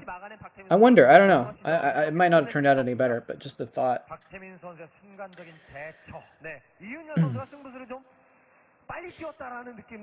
It was a very iconic game. This game was iconic? Or like the series? I'm not sure which one you mean. Going Wraiths was all in. Yeah, I mean, again, he was one base Wraiths with medic Marines. Like, it was kind of a crazy all-in strategy. Anyway, all right, so yeah, the series is at 3-1 now. So let's go to the next game. Oops. Next game, and so basically, yeah, Gorush, if Gorush wins another game, he wins the series. Alright, there we go.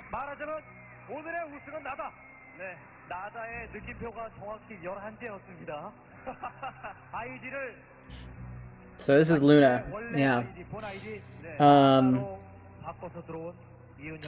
I kind of remember Luna a little bit, but yeah, Arizona, I don't know if I'd ever seen that map before. Maybe I have. It's kind of like a generic desert map, so it's hard to like, I don't know, maybe I've seen, but I don't know a lot of the maps from this era very well.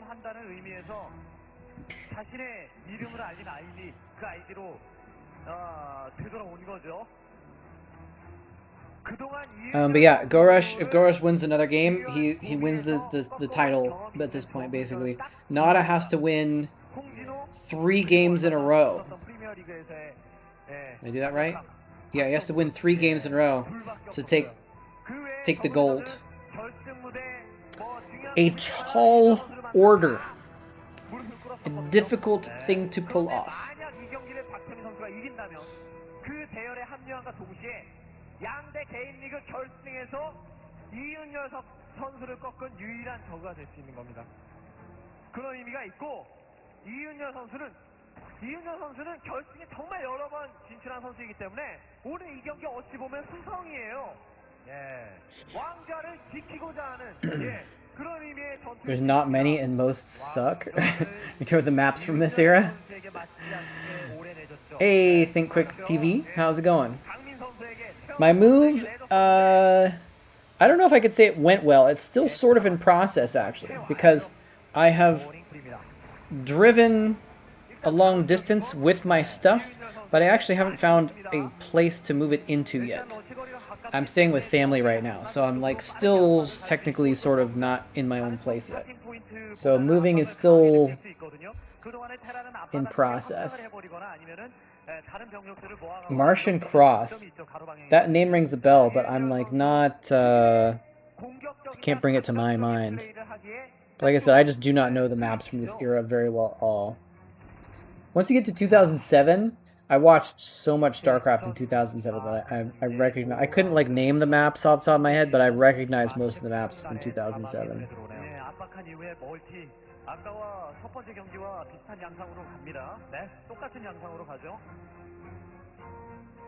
Tall Order? That's the name of a game? I didn't even know that.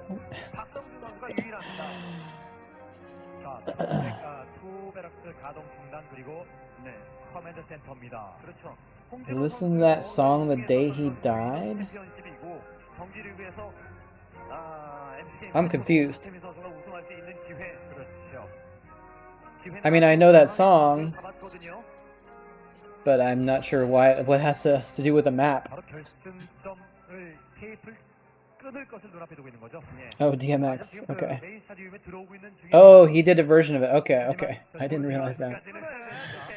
Did you guys see the video of his like motorcade or whatever, where he had this bright red casket on the back of a monster truck driving through the city, followed by like 100 motorcycles or something like that. It's kind of crazy. Rough Riders. But I just saw like a little video on the internet. I was, you know, never like a huge DMX fan or anything like that, but only in the USA. That is true. That is very true. It's a very United States way to honor someone's death, is by putting them on the back of a giant monster truck driving through the city with motorcycles.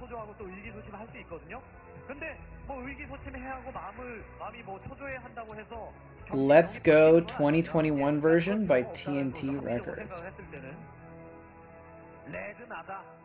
It's Captain Wahab.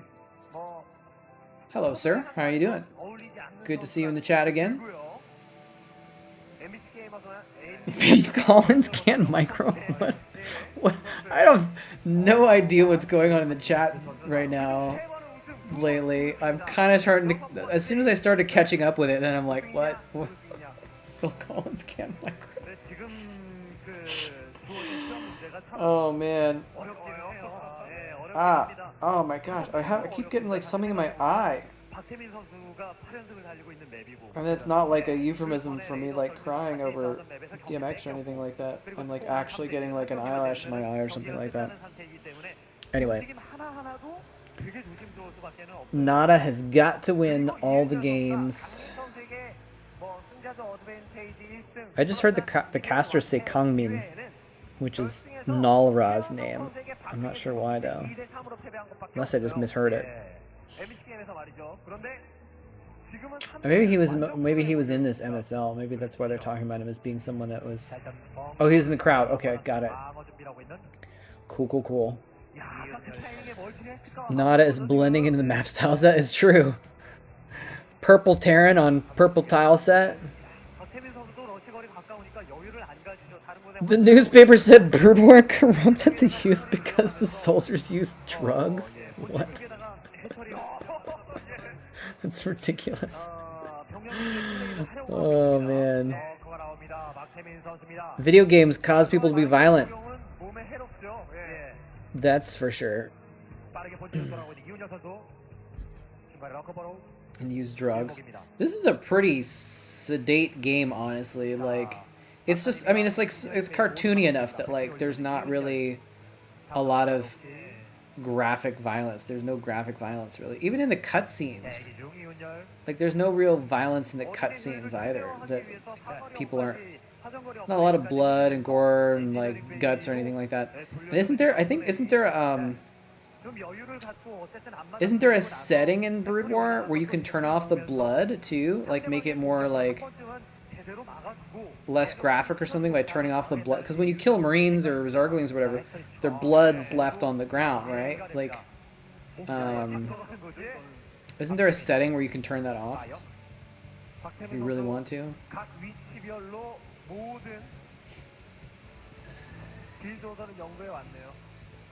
Brood War is a community that built friendships that lasted to this day. That is true. That is true. I've got friends from Brood War for sure. It's you know, I gotta say though, sometimes it's a toxic community too. It's built friendships and it's also built enemy ships, I think. You know, I've experienced a lot of good times and friends and stuff, but I've also had some bitterness. Ooh, stop lurkers! We got some stop lurker trap, and the SCV walked right over it, so he's not gonna suspect. Not gonna suspect. Getting suspended from high school so you can play Brood War. Get yourself more practice time. Oh man. Yeah, nobody knows the answer because no one ever really wanted to turn on that mode.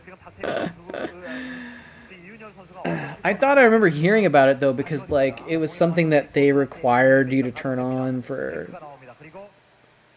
something. I don't know. Like I could see it being maybe if that's something that they'd have to turn on for a tournament or something, or make it. I don't know. But I mean, like even the blood isn't that bad. So StarCraft is not a very like violent game in that way because all the violence is very, very abstract and cartoony and stuff like that. So doing drugs, the stim packs are drugs. Yeah, but you also have medics that heal people and perform restorations. So StarCraft is a game that teaches you to be helpful to people. That's the point of StarCraft.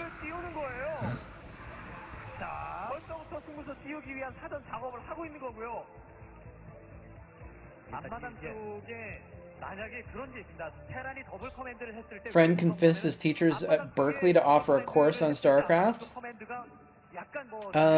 When was that? Because I got to watch sit in on a course on StarCraft in Berkeley like 10 years ago. It was a while back. Yosh is in one of those videos. Oh, okay. I didn't know. Yeah. If you search StarCraft Berkeley, you talking about the what was his name? Let's just look real quick. Let's pause this for a second. YouTube. Hey, live now. Look at this. Live now. VODs and Chill with Mole Trap. Did you know? Berkeley StarCraft. I think I spelled Berkeley wrong way. Yeah, this is what we're talking about, right? What is it? I keep forgetting his name. Alan Fang. That's right, Alan Fang. Wait, what does it say? Alan Fang, Sherwin Mabad. So Sherwin Mabad is Yosh. But was he actually in... Did he actually do the lectures? Or was he actually just like someone who like consulted? Was he actually in the videos? I don't remember. Oh, there he is. That's Yosh, right? Yeah. Okay, he is in the video. Okay. Cool. Your friend is Anthony Chen. I might have met Anthony Chen at some point. I'm not sure. Because here's the thing. Like, you said, like, oh, just look up look up Berkeley StarCraft, right? This video? I took this video. This is being filmed on my camera, and I uploaded it. This, like, look, this is on the Viletech. I don't know if you guys can see it. This is on the Viletech account. Because I'm the one that put it online. So I knew this video existed for sure. Oh crap! I just took it off of the view. I don't know if I can show you guys right now, but anyway, trust me, it'll take too much time to like adjust the viewpoint of the video. But I took this video. This is me filming it. So I knew this was happening. I knew this was on there. Anyway, let's get back to this series here though. What was Anthony's ID? Yeah, I don't know. Anthony Chen. What did you say? What was this guy? Silent Dream or whatever? What? Oh, hold on. Let's check. I don't know where he's. Oh, Fleeting Dream. My Fleeting Dream. So was My Fleeting Dream, is that the ID for Alan Fang? His AK was FaZe. Oh, okay. Anthony Chan was FaZe. Okay. Wait, so who's Anthony Chan is My Fleeting Dream? Okay, cool. I bet I probably met Anthony at some point because I went to all the lectures, or at least most of them, during that series. That's a lot of lurkers, by the way. That's a lot of lurkers.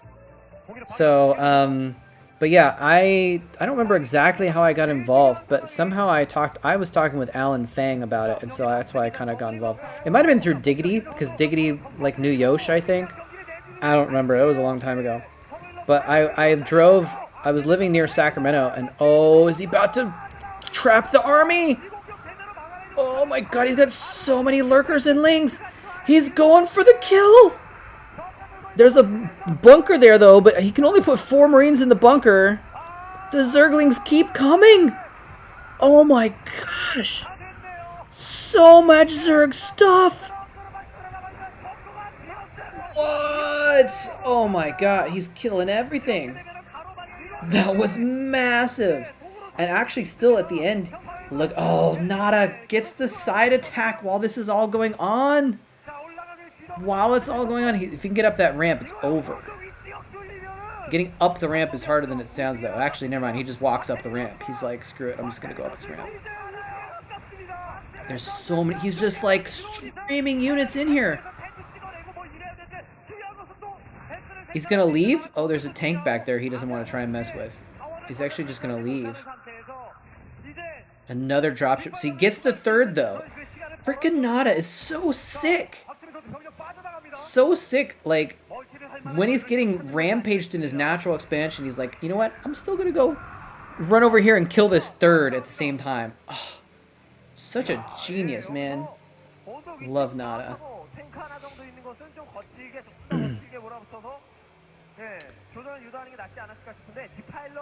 But anyway, yeah, but about the lectures though, yeah, it was pretty cool, and like it was interesting because it wasn't just like, oh, let's just talk about StarCraft. It was actually like StarCraft, like talking about game theory, if I remember correctly, game theory in the terms of StarCraft, right? Like using StarCraft as a way of exploring the topic of game theory.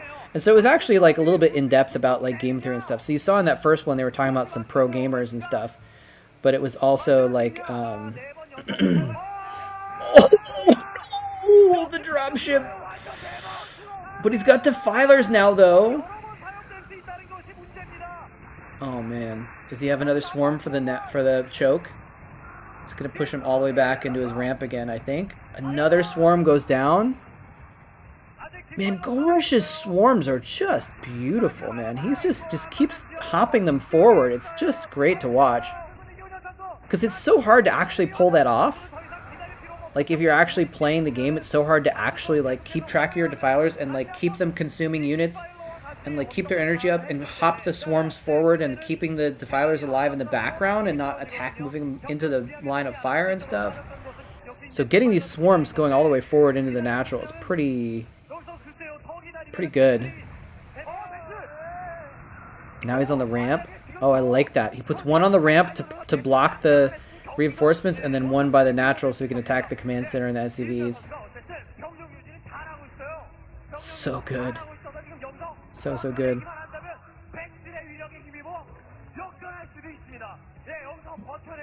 Tuna in the can? What? Yeah, he has a lot of vessels already. But, yeah, so I live near Sacramento, and so I drove, every time there was a lecture. I think it was every Thursday, I want to say, or something, actually. I drove to Berkeley from just west of Sacramento.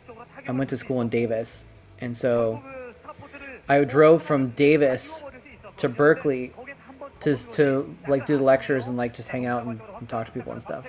And I would drive home and to go to sleep because it was only an hour. It's not too bad. But so yeah, I went to most of the lectures for that class though. And actually, Diggity was saying that the other day that Yosh was involved, and it was like, I don't think so, but obviously he was because we just saw him on camera there, and I just had forgotten about that.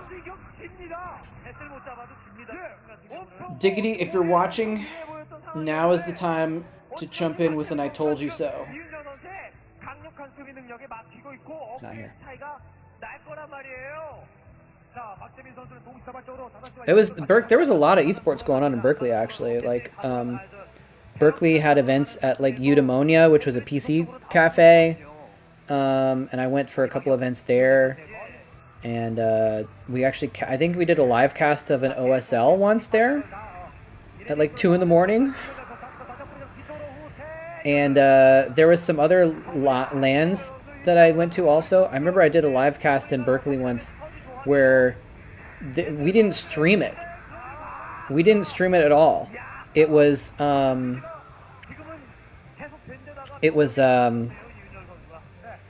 it was just in the room, and like we didn't have any audio equipment, so literally I was sitting in front of the room with a desk with a monitor obsing the game, and I think there was a big monitor where people could watch or something like that as well, and I was literally just yelling my commentary, and there was like 100 people in this classroom, 100 people in this classroom at UC Berkeley, and I'm sitting here in the front of the classroom. There's no audio setup at all, so I'm literally just having to yell my commentary out to the room so everyone can hear it to cast this local Berkeley LAN that happened. It was kind of bad, but kind of amazing.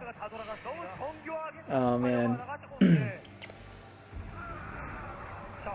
Yosh, Slog, Maynard, Last Gosu, Zergraptor, and Drewby. I think I met Drewby once. Did Drewby play StarCraft 2? I might be thinking of someone else that I met who was playing at the GOM house in Korea. But Drewby rings a bell. But Slog was my roommate in the GOM house. I was good friends with Slog. Slog is such... Slog basically saved my ass in Korea, because he helped me out a lot when I don't know how I would have gotten some stuff figured out, but he helped me out by translating and helping me with just like doing stuff in Korea, basically. Like, Slog's the man. I like Slog. And I met Last Gosu a couple times also there, but I didn't get to know him that well.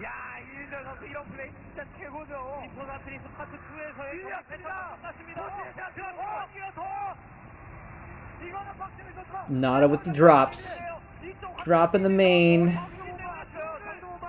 Oh my gosh. Yeah, he went from like sending Stark Swarms into the natural expansion and running lurkers up the main ramp to now this. Nada's just like, oh yeah, I'm gonna drop everywhere on the map, and there's nothing you can do to respond on all parts of the map. He's got Hive Tech, but he doesn't have the Niduses, and he's just not as mobile, and now he's just gonna lose everything. This is crazy. T's upgrades. Let me get rid of this overlay. We can see if we can read that. I can't read that. It looked like 2-2, I think. Might be 3-2. It's hard to see. It's this. There's not enough pixels. There's not enough pixels. And now he's gonna come in here. He's gonna raid it. He's gonna eraser the drones to the bottom left to top it all off. Oh man. This game made you hate this series? Why? Because you like Zerg or so? Are you a Zerg main and you're like, oh, filthy Terran dropping all over the map? Imagine being Nada. Here's the Go Rush fan. Okay. Imagine being Nada, and you've got Zerglings running through Dark Swarms up your... Or no, there wasn't Dark Swarms yet. Zerglings and Lurkers running up your main ramp, into your main, starting to get near your everything, and you're like, no, I got this. It's okay. I have one tank and one science vessel and a few Marines. I got this. I'm doing a comeback.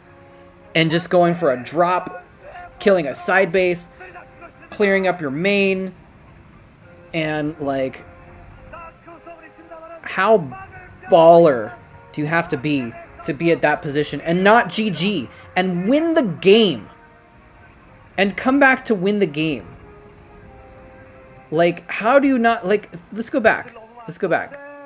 Or we'll wait for the GG and then we'll go back. We'll wait for the official end. If he'd attacked and not backed off earlier. I was kind of surprised that he did back off. And I've been surprised by Go Rush in this whole series, actually. There's been several times when, like, I felt like he had the advantage and he could have gone for the throat and he backed off instead. So it seems to be Go Rush's style a little bit. Seems to be a tendency of Go Rush that, like, Eraser does always seem like a finishing move, doesn't it? It's, even though it doesn't have to be, it's pretty effective regardless, right? But, but like I felt like when he had a bunch of Zerglings and 4 lurkers up the ramp, he backed off. He went back down the ramp because there was 1 tank there. Like, what if he just pushes in? He could have won the game, I think. I'm not sure. Because, yeah, he had a lot of lings. He had a lot of Zerglings still. Like, if it was just a few lurkers, that's a different story. But he had like a dozen Zerglings there still.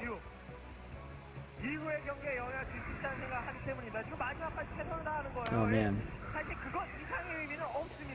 Tight area, not conducive for lings and lurkers. Maybe. That's a good point. He's irradiating drones! Oh, the manor irradiates. Oh my gosh, wait, let's go back and watch this again. Watch this.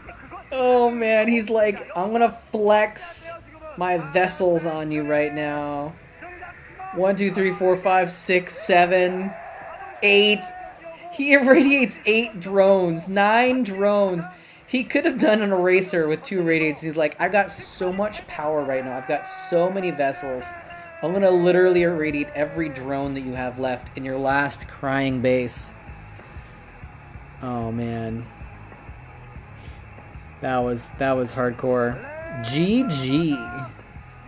Yeah, never mind about the eraser. Irradiating drones is the finisher move. After the mass attack with lings and lurkers, I thought it was over. Yeah, so let's go back and look at that moment for a second, actually. Where is it?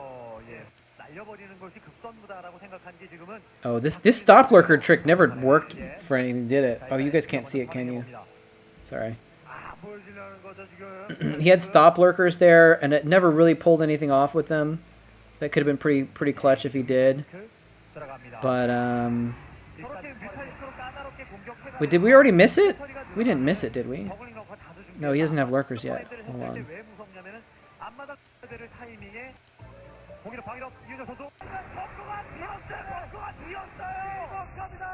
Is this it? Yeah, this is the moment, I think. Okay, sorry. I can't watch it and operate it and also switch back at the same time.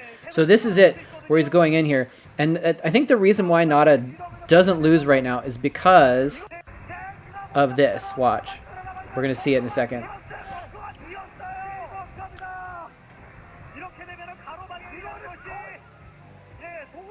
This, right here. Because he's killing the third at the same time. If Gorosh has a third base, I think this is a different story. But look at this. The lurkers are coming in. Getting up the ramp. The Zerglings are still there. He gets the comsat. He forces a lift on the command center. Yeah, there's 5 lurkers there. There's actually so many Zerglings. Okay, so now that... So this is where we can look at it like... Oh, it's not working. Hold on a second. It's not... I can't... Freaking stupid thing won't let me pause. And then go back. I don't know why it's not updating what I'm seeing on my screen. See, look right there. Right here. This is the spot. Like, this is where we're talking about, like, right in this middle area here. Like, that truly, that isn't a very good choke. It's true. And there are some medic marines clumped up in there. So he does have, looks like 6 or 7 marines and a few medics. And then a tank has just popped out of the factory below. So he does have a good defense right there. Actually, like, I don't know if he wins if he tries to attack into that little clump. So it might have been a good move to not push that. But he has so many Zerglings that I feel like could have worked. And then that one lurker goes and dies as well. Nada sends out another dropship also. So it's hard to say, but I just like imagine again, like imagine you're in this position. Imagine this is you as the Terran player. And you don't GG. And you're like, no, I'm going to win this. I'm going to come back. And you're like, I got this.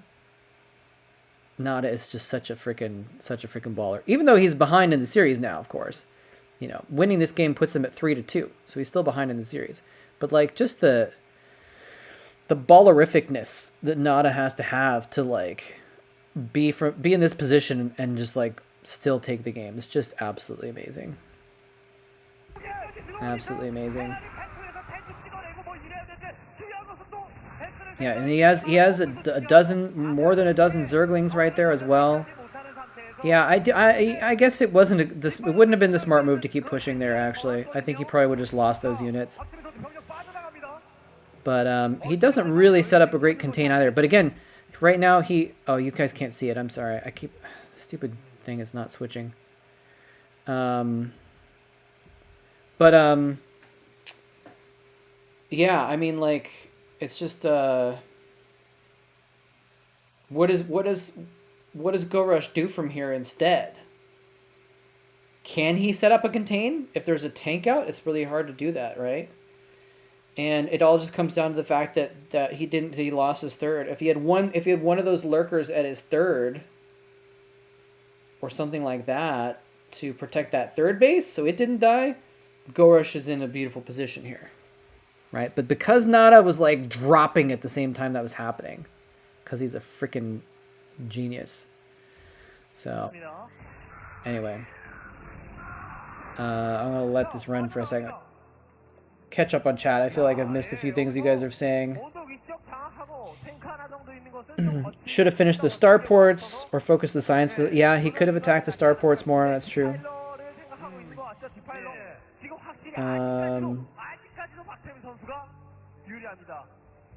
One tank only. 2004 decision making. Yeah. I don't know, man. I mean, maybe he shouldn't have even gone up the ramp at all. You know? Maybe he should have just, like, taken the natural, gone home with his spoils, and, you know, taken 2 more bases or something like that. That was pretty big too, though. Losing that dropship that could have brought the win in for Nada, right? And he already has hive tech already. So the follow up attack.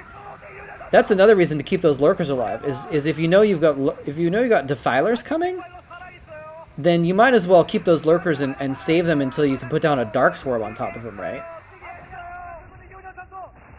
Of course, he already has multiple irradiates, so that's kind of a trade-off.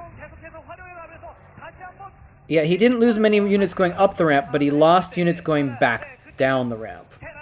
That's the thing. Like, when he was exiting the ramp, the tank was shelling, the Marines were hitting one of the lurkers, so I think he lost 2 lurkers exiting the ramp. That's the real issue there. But again, look at this spot. Look at this spot. Nada has dark swarms in his natural expansion. There's a dark swarm on his ramp. I don't know if there's a lurker underneath there at some point. Actually there was, I think, and then it got irradiated. So that's what saved Nada here is his vessels. But like, this is another like insane spot that you're like, how can the Terran come back from this? Well, the answer is that the Zerg has 2 bases because he's been dropping all over the map and killing off the expansions. So today, if you have Dark Swarm in your expansion, it's GG. Yeah, for sure. I mean, you know, unless you can like go around and cut off the reinforcing units so that they can't actually get anything underneath the swarm, and they can't create more swarms, then you can wait for the swarms to go away and you can repopulate your expansion. But usually, if you're getting swarmed, you're not in a position to do that, right? So anyway. All right. Let's watch another game. This is on Arizona.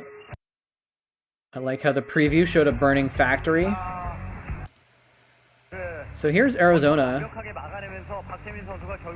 Why is it not working? There we go. Here's Arizona. I like I said, I'm not very familiar with this map. Even TVZ stats. 4 spawns. A couple choke points it look like. Okay. Just interesting.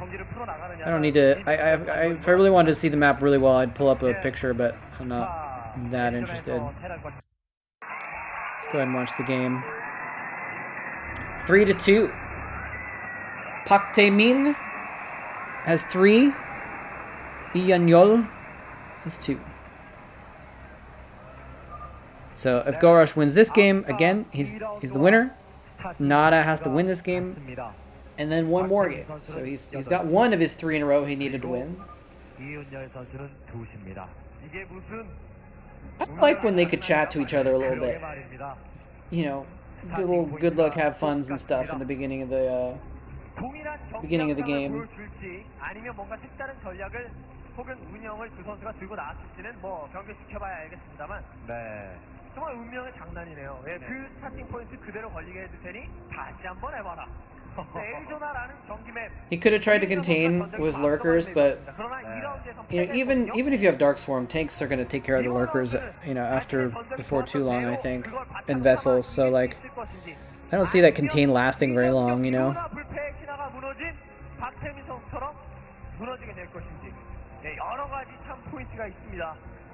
But yeah, I mean, it's all about the third base, you know. If he doesn't lose the third base, Gorush wins that game, I think.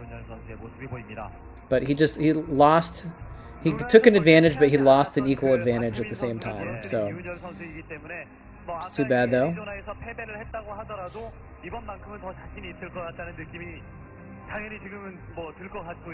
Putting the old barracks in the choke point trick. Although I think Zerglings can still get around the barracks, so it's not like a seal, but it definitely makes it easier to defend. And we've seen, I don't remember when it was before or after this series actually, but one of the OSL games, I think we saw Nada, might have been Uv, some strong Terran, did something like that on this map or a similar map. I think it was a similar map. And they used that. They used the defensibility of that choke point with the barracks stuck in it to go for a quick tech. So I wonder if we'll see Nada do that. Welcome, Mighty Sasquatch. I'm up here in the Pacific Northwest, which is Sasquatch territory. There are a lot of people in the region of Washington and Oregon and Northern California that that think they've seen you, Sasquatch.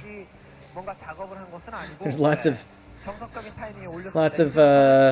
tourist traps and stuff like that you know I don't think people really ever seriously say like they've seen it, but like there's a lot of tourist traps about people that have selling souvenirs and stuff like that. Oh, I didn't see that before. Yeah, barely landing the Scourges on the vessels. Yeah, Nada has, this whole series, Nada's been doing a really actually incredible job of protecting his vessels. He's lost some, especially when they get plagued. But he's been doing really good with protecting his vessels, keeping track of them, sending them out, doing irradiates, and then falling back to the Marines very quickly. It's been very, very strong with that. So we are seeing 2 factories here. So we're, like I said, he's choking up the choke with the barracks, and he's going to tech off of it, getting 2 factories. We're going to see the same Vulture build from before, I'm wondering. We're in the PNW. Right now, I'm in the Portland area, like southern Washington near Portland. But I just got done driving through, I drove up the whole coast. So I drove up the California coast, up the Oregon coast, and when I got to Washington, the border of Washington and Oregon, I cut inland towards Portland.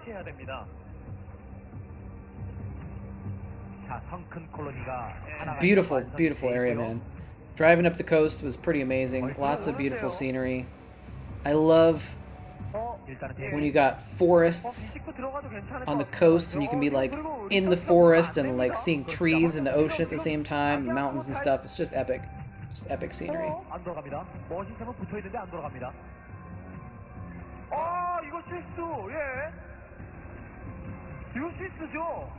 Wait for the rain. It rained the first day I got. It actually didn't rain at all, actually, the whole time I was driving up the coast, which was amazing. I actually like the rain. But it was good for me that while I was like seeing all this scenery, there wasn't like clouds blocking the scenery, and it was easier to like go for hikes and stuff like that. But the first day I got to Washington, it did rain. Wait, are we watching the same VOD? This is like deja vu. This is deja vu. He's attacking that creep colony on the corner that was made to block the vultures from getting around. It feels like it's deja vu. It feels like it's the same one, but it's not the same game. It's just like similar build.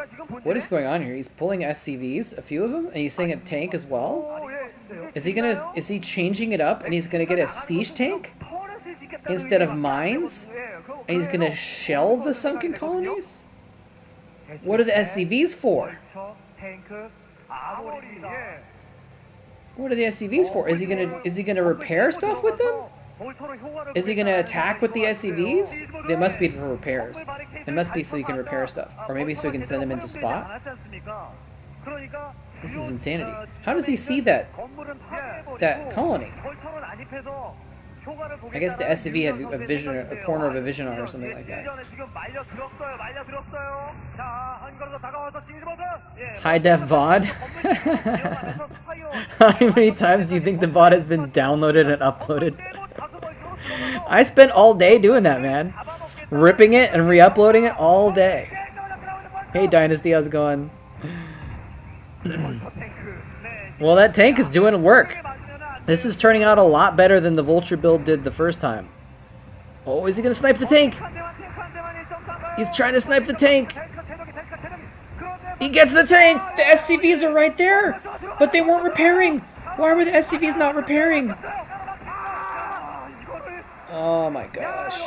The SCVs were there for repairs and they failed. They had wielded one job, SCVs. Anyway, I like the Seattle area. I'm probably going to be in that region some point in the next few weeks because I'm going to I'm trying to figure out where I want to live, and I like this area around Portland, but I want to check out like Olympia and Tacoma and maybe some of the more rural areas or something like that. I don't know yet. But I've been to Seattle a couple times. It's very big and dirty city though. Like it doesn't feel quite as like pretty as like the Portland area. In Seattle itself. Around Seattle is beautiful. Like in Seattle I'm not like a huge fan. Plus it's expensive as fudge. But yeah, I'm a fan of the rain. So I'm down with it. Live in Puyallup. I think I've heard of that. That's like a suburb, right? Or something like that near Seattle. That's cool, man. How is it there? Is it nice there? Hawaii Rice was up here, not sure if he still is. Oh, I didn't know that. Did I meet him? I don't know if I ever met Kauai. I feel like I must have talked to him online. Diggity, I think, knew him though. A little better than I did. Yeah, the Hydra block was clutch. I mean, trying to make sure those vultures didn't get in there. I think it did a couple vultures did, right? Or something like that. I actually applied for a job in Olympia. And I did the interview. And they were basically like, you know it rains here, right? Like, they wanted to make sure I knew what I was getting into, that I wasn't going to, like, be like, yeah, I'll move to Olympia for this job, and then get surprised by the rain or something. So they're like, you do know the weather here is different than Southern California, right? I was like, yes, that's the point, actually. I hate the weather in Southern California. Is that goat rope? What the hell? It's goat rope! Hello, sir. Long time no see. Goat rope. Now, that's a name I haven't heard in a long time.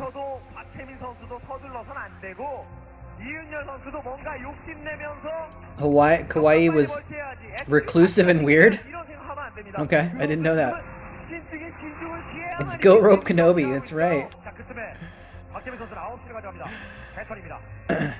Hello, streamer.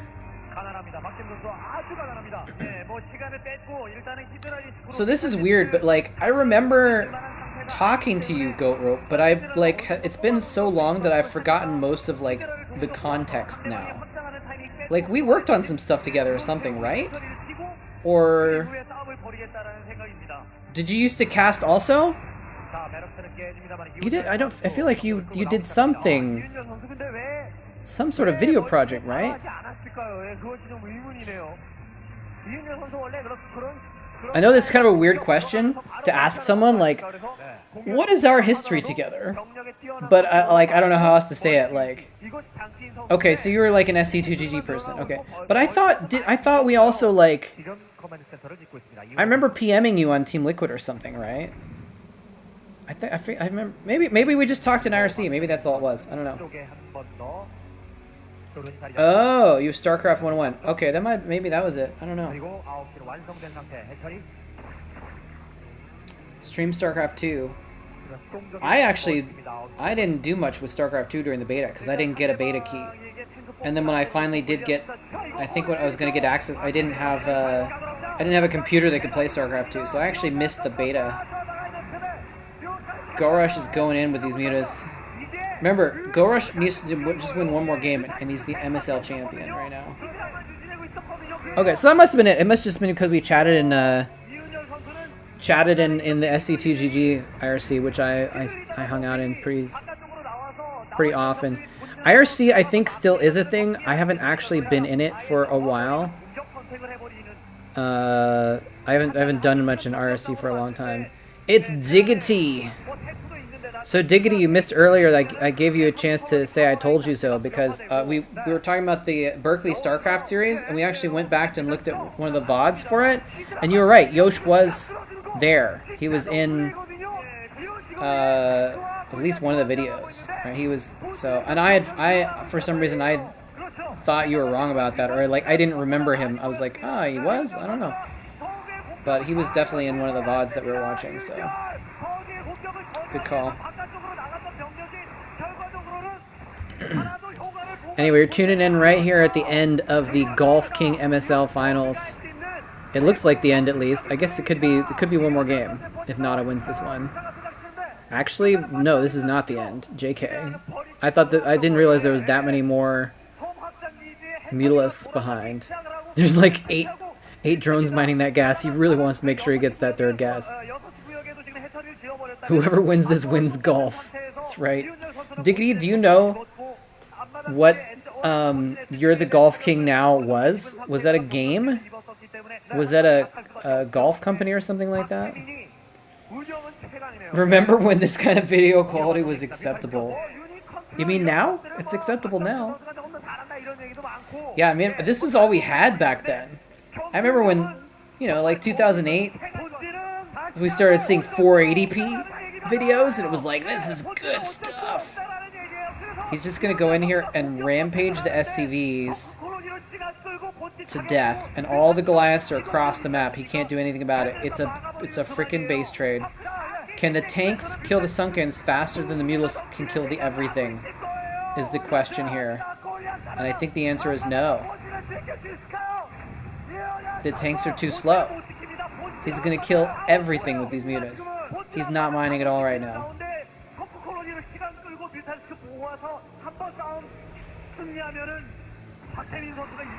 Play the stream at 240p and the VOD quality won't change?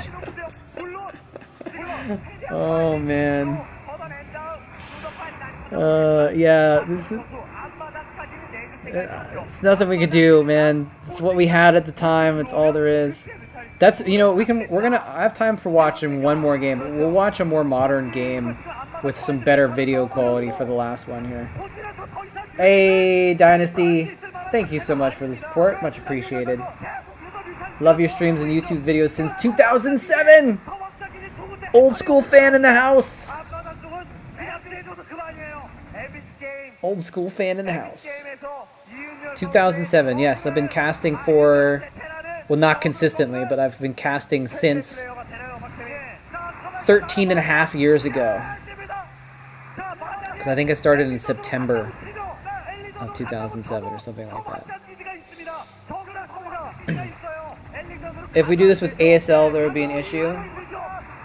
I've thought about that, and I'm not planning on doing ASL, just because Tastosis are doing an official English VODs, and I just don't want to I don't want to step on those toes,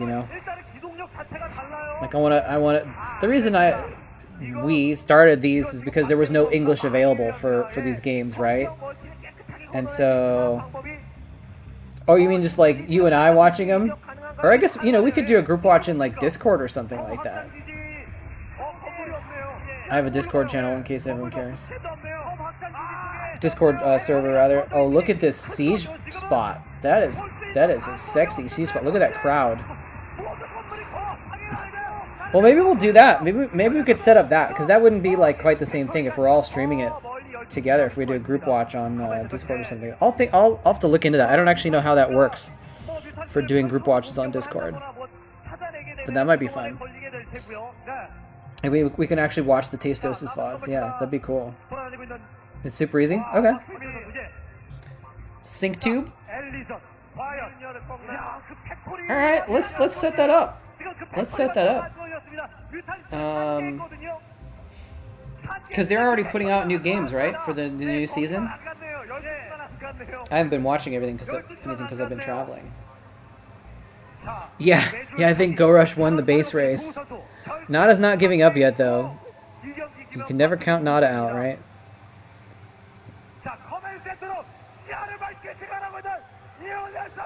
Synktube.de,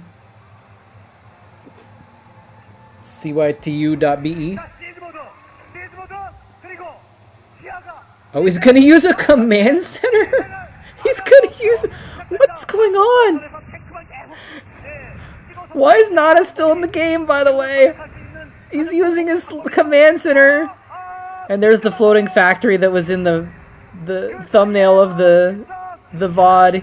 He's using his command center to spot for his tanks to kill the hatchery. What is this? What is going on? I actually was so distracted, like, thinking about other stuff, that I didn't realize that Nada was in such bad shape. And, like, now it's like... What? This is insanity. That is a lot of muta. Oh my god. Now he's mining. Now he's floated his command center across the map. And he's mining. Was that Go Rush's old main or something? This is insanity.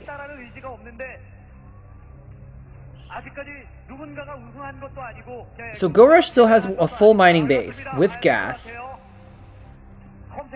And that's it, right? He only has one base. He's building a second.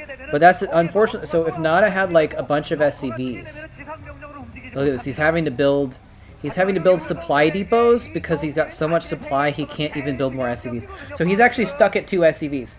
He's stuck at 2 SCVs for the immediate future, and I think that's his downfall. He's not going to be able to actually catch up off this one base. I don't think. Like, it's going to take him too long to build up enough. Because he's got what right now, like 18 supply? 18 supply available, and he has 40 supply, so he's gonna need to mine enough with 2 SCVs to build like 4 depots before he can actually start building any SCVs and like getting off the ground. I don't know if he can actually snowball off this. And so now he's actually gonna lift, and that one depot in the corner is actually a good like backup plan in case it's a base trade.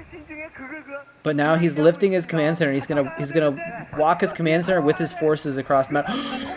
Is he gonna pop it? Is he gonna pop the command center? Oh no! They're on the other side of a ridge. He's going after the command center. He's saved. Can he even repair it though? He's got 2 SCVs, but like I don't know if he has the money to actually even repair it. You're right, Awesome. He may actually win this.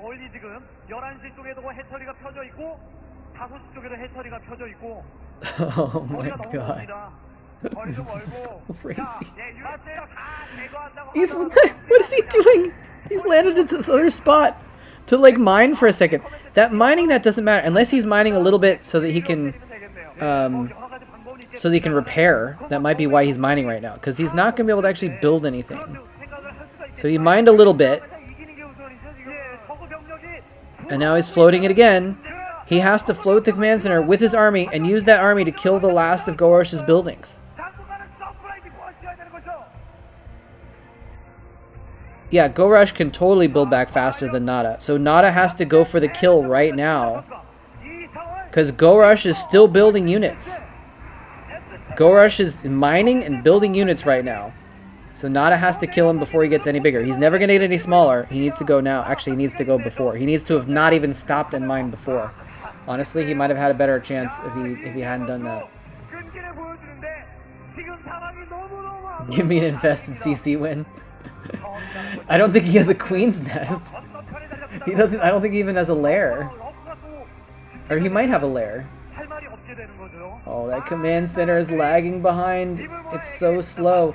If he'd floated it earlier, I think if he'd gone for the attack earlier, Nada could have actually killed those bases. Instead of stopping to mine a little bit and build a depot. Like, I think he's lost his window of opportunity. It looks like he did. It looks like he did mine a little bit more just so he could build another sneaky depot over in the corner there. You can see he's built more mutas. See the two at the bottom coming in? Those are more mutas that he's made, I think. Actually, no, maybe, no, he doesn't have a spire, does he? Ugh. So now Nada's going to get another hatchery, but there's one more at the 6 o'clock. Does he know it? It's there. And what is Go Rush even doing? What is Go Rush doing right now? Like, he's got to be doing something, right? He's got to be building more stuff. Buildings don't get revealed in Brood War. That's a good question. Although they both have a hatchery anyway, so it wouldn't... Right? You only get revealed in StarCraft 2 if you don't have any more central buildings, right? Like a Nexus Command Center a hatchery, right? Yeah, so, oh, he does have a spire. He does have his lair, though. So he's, yeah, so I was right. He's continuing to make more mutas. So the longer Nada waits, the more mutas Go Rush gets. And eventually he's going to get too many. And I think he already has too many, I think. That's like 3 dozen mutas right now. He's going in with the Overlords. The Overlords are soaking up damage. The mutas are going in. This is the last fight. The winner of this fight wins the game. And if it's Go Rush, he wins the series. And there it is. There's the GG. Go Rush takes the championship. What a finale. What an amazing, crazy... What the hell was that? The last game came down to a base trade with Nada floating his command center around with a squad of Goliath. Oh man, he looks so sad too. Poor Nada.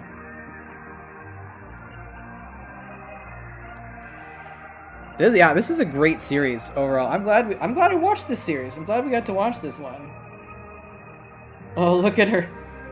That must be Go Rush's mom. Their parents always come to the finals. The cameras always show the parents in the crowd. Because they're kids. Like, Go Rush is like 18 or 19 years old at this point. Nada is so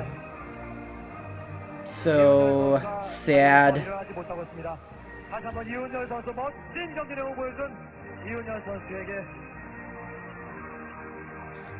Jaedong vs. Stork, WCG 09, great series. So here's a question. So we're gonna watch one more game before I gotta sign off.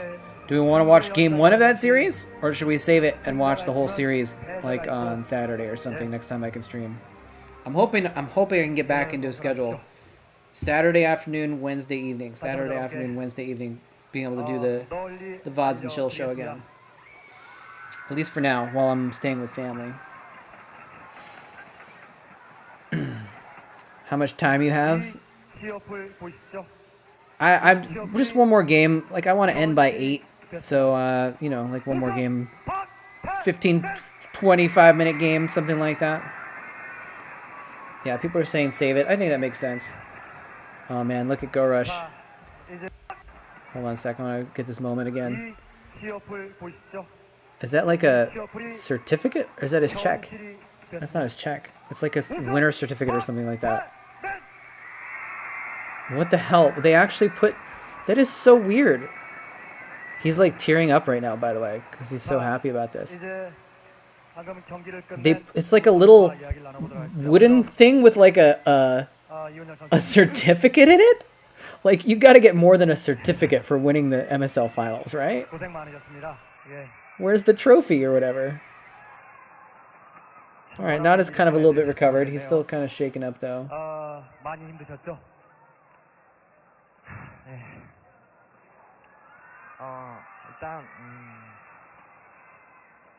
No idea what they're saying, but... I just want to scroll forward a little bit and see if there's like a trophy or whatever. 2000년, 올해가 2005년. 네.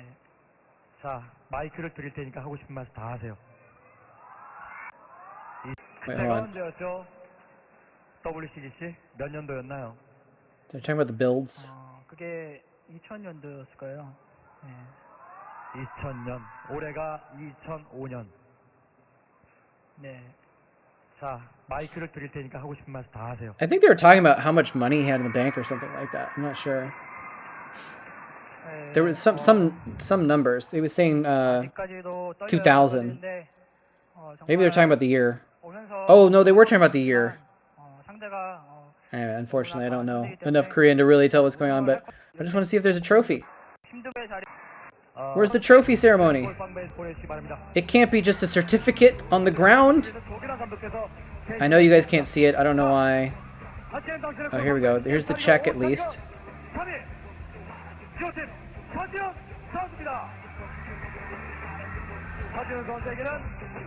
Gorush doesn't get his own check. His coach gets it. There's the trophy. Okay. That's weird. It's so weird. Oh man. Oh no, my computer got shut off. I lost the chat. That's okay. I can still kind of see it on here. Not as exhausted. Ikiruta. Welcome, sir. Alright, well, trying to find the... There we go. There he gets his check and his flowers. Alright, so let's go ahead. GG. And it's just cool to watch that too, because if you guys didn't catch it before, one of the reasons I wanted to watch that was because... hold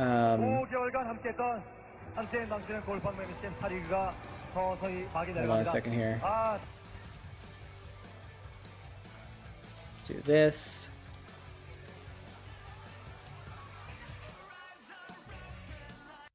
Jaedong versus Bisu. Uh-oh, this is not a 20-minute game, is it?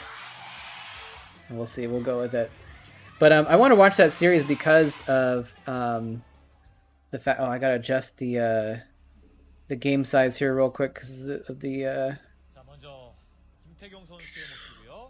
Anyway, because Gorush was in the OSL finals that I was doing on YouTube and everything, I wanted to show the games that we've been referring to, talking about how like, oh, Gorush won the finals against Nada, and like just wanted to. Let's see if we can fit this in here. There we go. There we go. That fits pretty well. Okay. So this is Bisu versus Jaedong in Pro League. So we gotta change the change this here.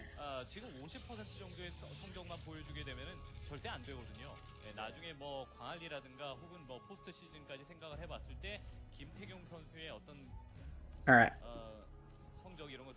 Cool. Put that in the corner there. Anyway, so it was cool to kind of see Gorush win the MSL after we watched him. Spoiler alert for the YouTube series, but he lost the third place match to Zelos, and this was 2008. Let's do this. June of 2008. Put that in there as well, so everyone could see when it was. Think you remember this game? I might remember it once we start watching it. It doesn't like, I don't remember off the top of my head. Whole new PVZ era came out after this. Diggity, we were talking earlier about Kawaii Rice. Did you know him? Or did you like hang out with him or what? Yeah? Okay. I thought so, but I couldn't like completely remember. Got your Team Light shirt. That's right. Where can we put this? Let's put it right there. We're covering up the scores a little bit, but that doesn't matter too much. Is this the very late game? Should I skip forward here? Because, I mean, I did see this VOD is 43 minutes, and I was like hoping to finish in the next 20. Do not skip. Okay. Can't skip. Dude. Alright, well, we'll see. Oh yeah, GG Play versus Stork. That was the game that was like an hour and 20 minutes or some crap. Crazy stuff like that. Wow, so you don't just get his expansion down here.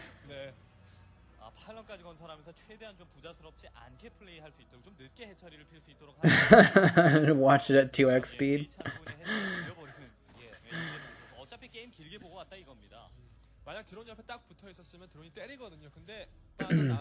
How are you doing, by the way, Diggity? Super funny. Someone earlier was saying that they met Kawaii and he was like kind of reclusive. Is that how you remember him?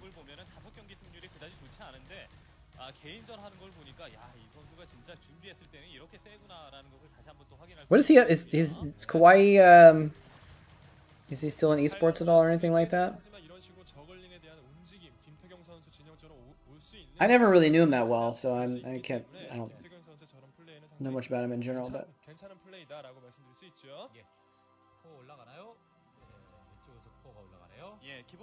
he streams SE2? Cool. Cheeky Rafiki! What's up? What's up, sir? How's it going? You're back! Welcome back. I'm also back. What am I up to? I'm doing some streaming. Although this is the last game of the stream, unfortunately. But I am staying with some family now for a little while, so I should be able to, for at least the time being, I should be able to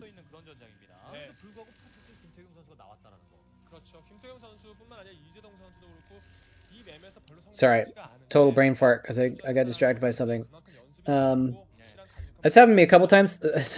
Apologies. Like someone sent me a text earlier in the stream that is like kind of interesting and I'm going to have to respond to it. I'm not sure how I'm going to respond to it. So like every once in a while I just like space out because I know that text is waiting and I'm like anyway. Yeah, no, I can talk. I'm this show is about like chatting with the chat. I'm not like casting the game. This is like a hang out and chat with the people in the Twitch chat and YouTube chat kind of thing. So yeah, I can totally respond. But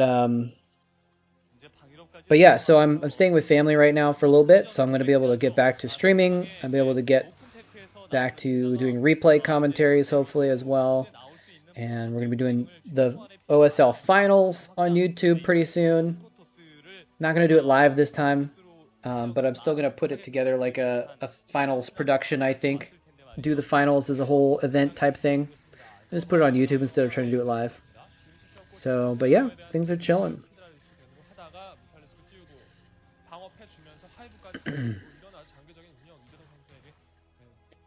Back in 2011, you were commentating in Korea. You put together a compilation of GOM fails with us making mistakes on live TV. All right.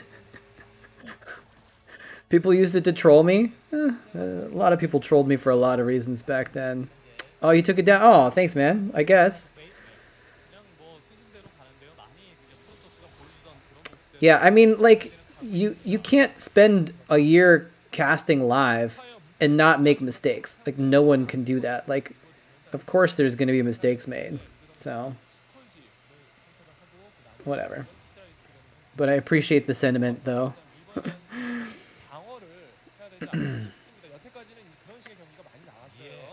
People just want to put people down. Yeah.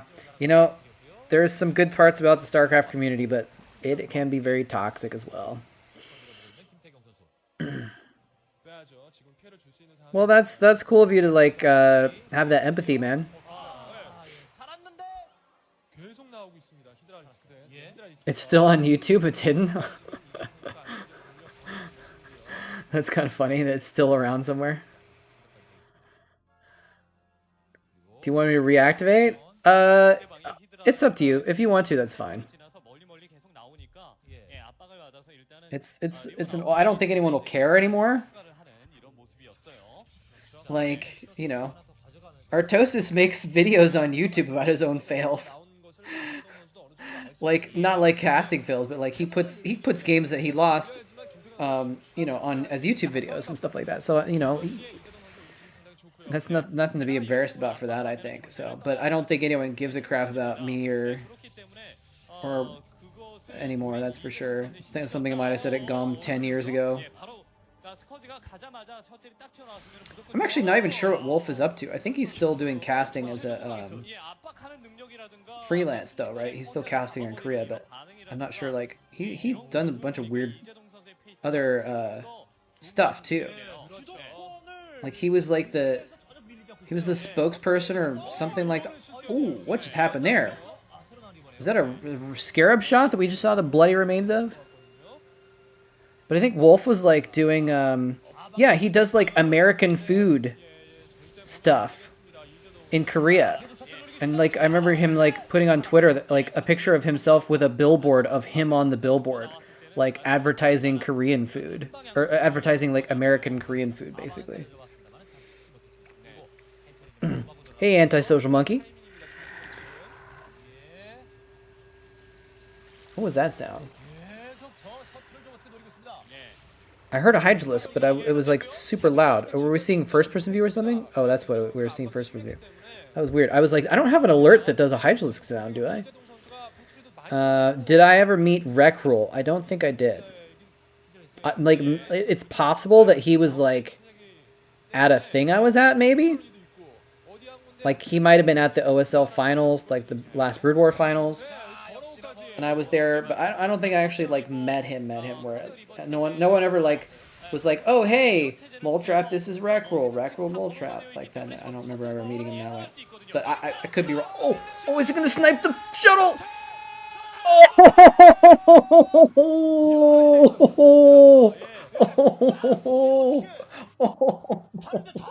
Oh, that was so clutch.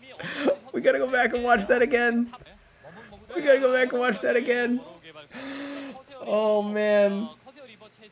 200, 400, 600, 700 minerals, and 200 gas.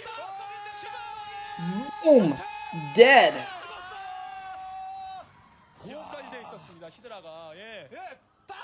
And then what can the Corsairs just watched it happen? There's nothing else they can do though.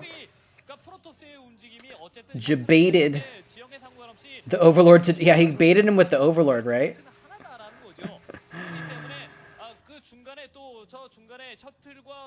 I imagine that Rekrule is someone you'd meet as he gets kicked out of a seedy bar. That's right, bait. Ziggity knows that I used to play Counter-Strike under the name Bait. That was my ID on a couple servers when I played Counter-Strike. Sometimes I play Counter-Strike on Diggity's computer, actually. So, thank you, Diggity, for enabling me on playing some good Counter-Strike games. Back in the day. A lot of the time. Yeah, I guess that's true. There was a period where, like, I was playing a lot on your computer. Should I apologize for that? I used to play a lot on Erasmus's computer too, actually, a friend of ours. Is he gonna lose another shuttle with reavers? No, he's not. He's not. In college friend of mine, I played on his computer a lot.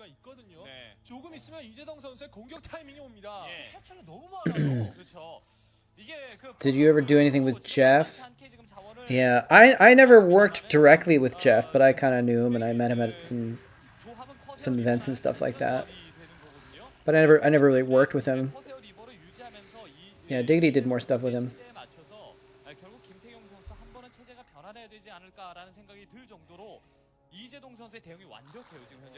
NASL was good stuff. Now I wonder what he has. I feel like he should have an observer scouting to make sure that there's no overlords or no Hydra things or whatever. Okay, here he is. He's coming into the back, clearing out some overlords. I don't know why he didn't go in with those reavers. Oh no, he lost another one. Oh my gosh. How many bases does Bisu have at this point? He has 3 bases, I think, or 4? And Jaedong has 4. He's getting a 5th, I think. Bisu has 4 bases. That's pretty insane. Okay, one's mineral only.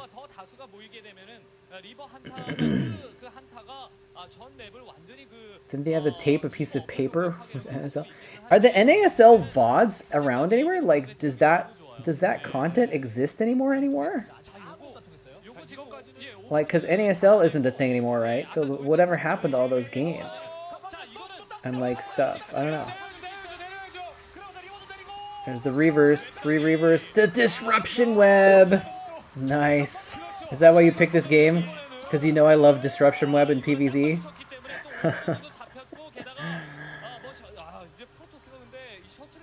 Nice. That's awesome.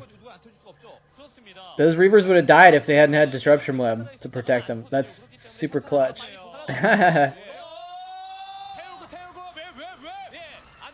Corsairs, get in there! Get in there! What are you doing, Corsairs? A little bit late. Is this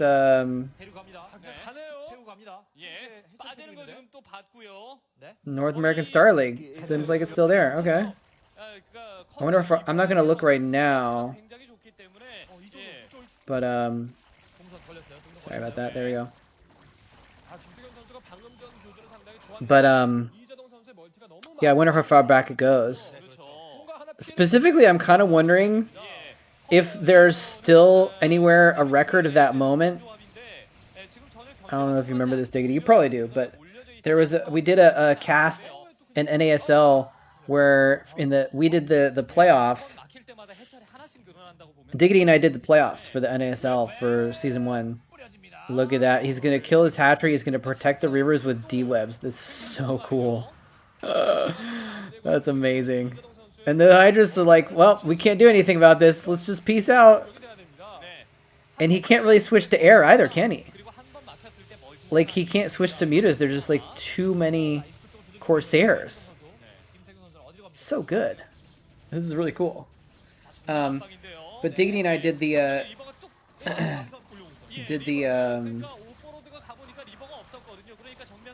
is he just gonna bust the front now? No, the Reavers. Oh, we gotta run to the Reavers. But he's just de-webbing everything. He's still breaking through a lot, though, somehow.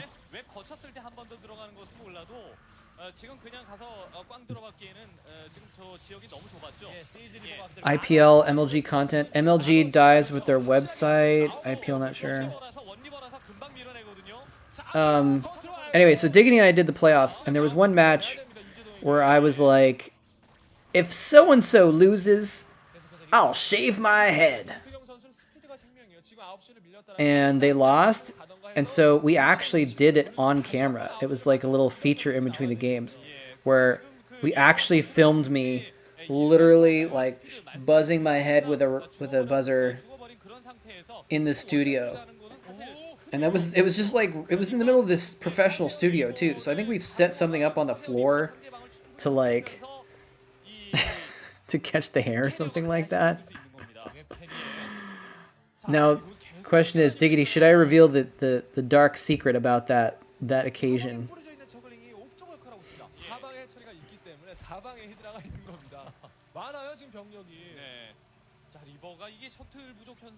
The TL documentary video that you had to buy a poster for?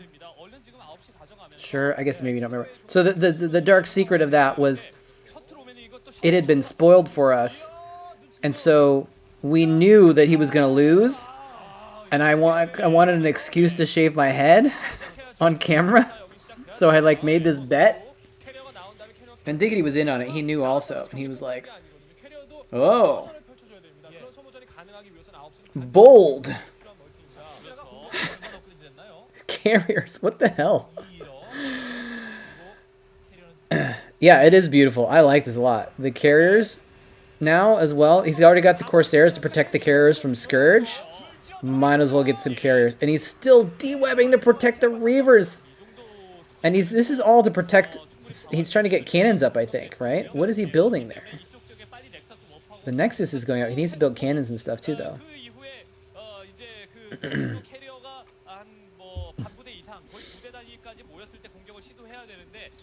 Yeah, I've told this story I think on this stream before once as well, but one of the series is we got spoiled because GOM fails. Okay, well maybe we'll watch it in a minute. We'll watch it in a minute here, if you don't mind, Cheeky Rafiki, me putting your video on stream. We'll watch at least a little bit of it. But one of the series, they were playing the games, and then, oh, hold on a second, we gotta watch this. This is a massive drop. The Corsairs are having none of it, though. Oh my gosh, he's got another squad of Corsairs. Holy crap, he's got 24 Corsairs, and the carriers. What is going on in this game?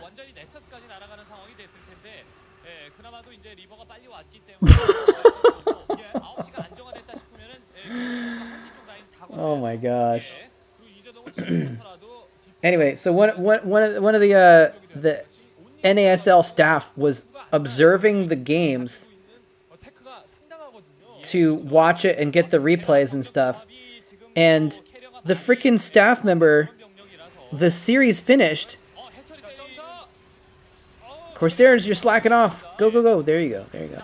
The series finished, and this NASL staff member comes in all excited and is like, "Oh my gosh, guys, White Raw won! White Raw won!" And we hadn't casted it yet, because we were going to cast it off the replays. And I just looked at it and I'm like,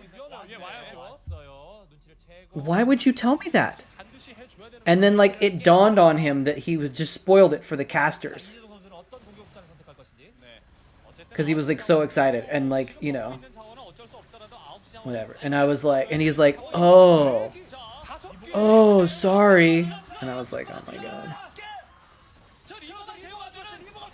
I don't remember if he spoiled it for Diggity too, but, like, I think Diggity knew, because I told Diggity that I'd gotten it spoiled, and Diggity, I think, somehow figured it out. So he, like, knew what the result was going to be also.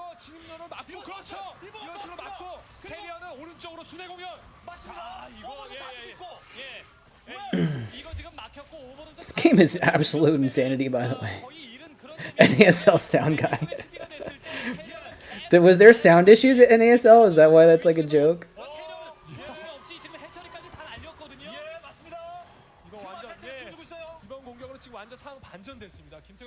What is this guy?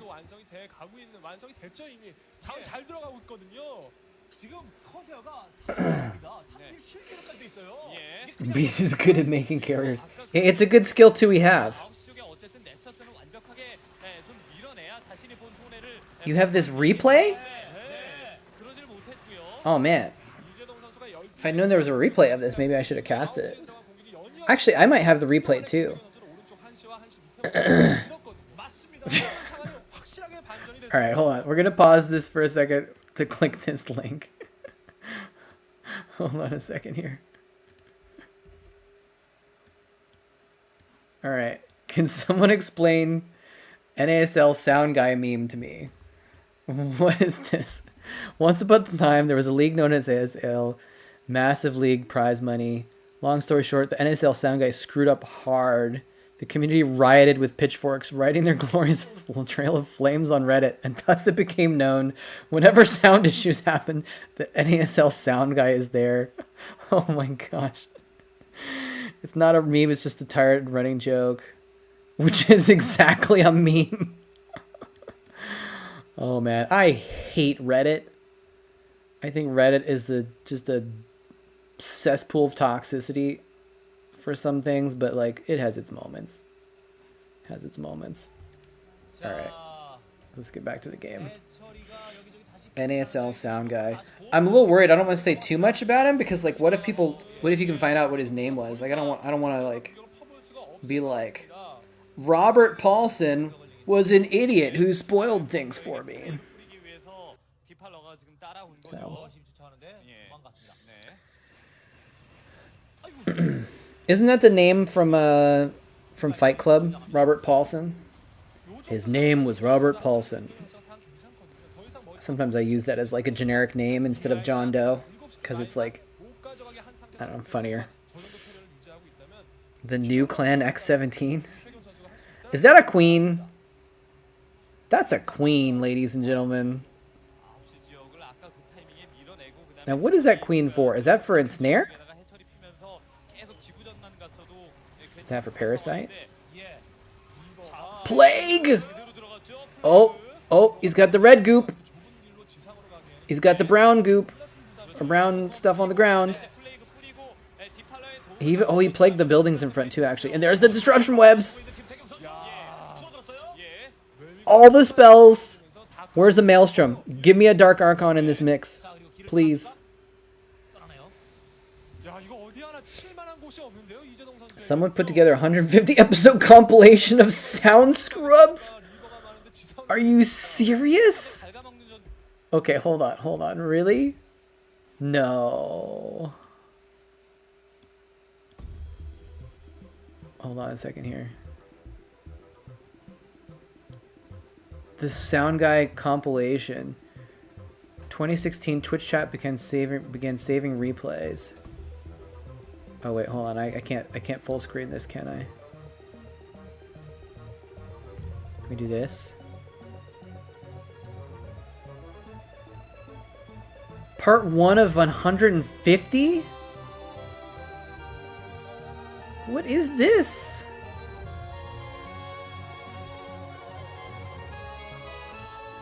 Is this all just... Okay, hold on a second. Okay, so this is just setting up how this guy found all the problems. What was that?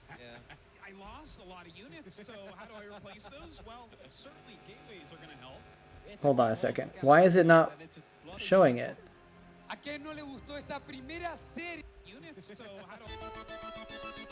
NASL Sound Guy the movie. Why is it not working though? Like it's not showing up on my broadcast for some reason. Unless I full screen it. And then you guys won't be able to see it very well. Well, this is good enough. What was that? I lost a lot of units, so how do I replace those? Well, certainly gateways are going to help. It's a good haul for Calazur in the end, and it's a bloody shame for... Okay, so there was like some static. Okay, and then the wrong voice. And crappy audio quality. This is really crappy audio quality. Made possible by Twitch chat? So he trolled the Twitch chat to find instances where... Okay. Whatever. Anyway. Someday, maybe we'll finish this PVZ. Reporting from the moon, that's right. That sound quality was almost as bad as my recent car casts, where I had to cast using the built-in mic on this laptop, which was terrible. Hey, it's my fleeting dream. Welcome, sir. We were talking about you earlier.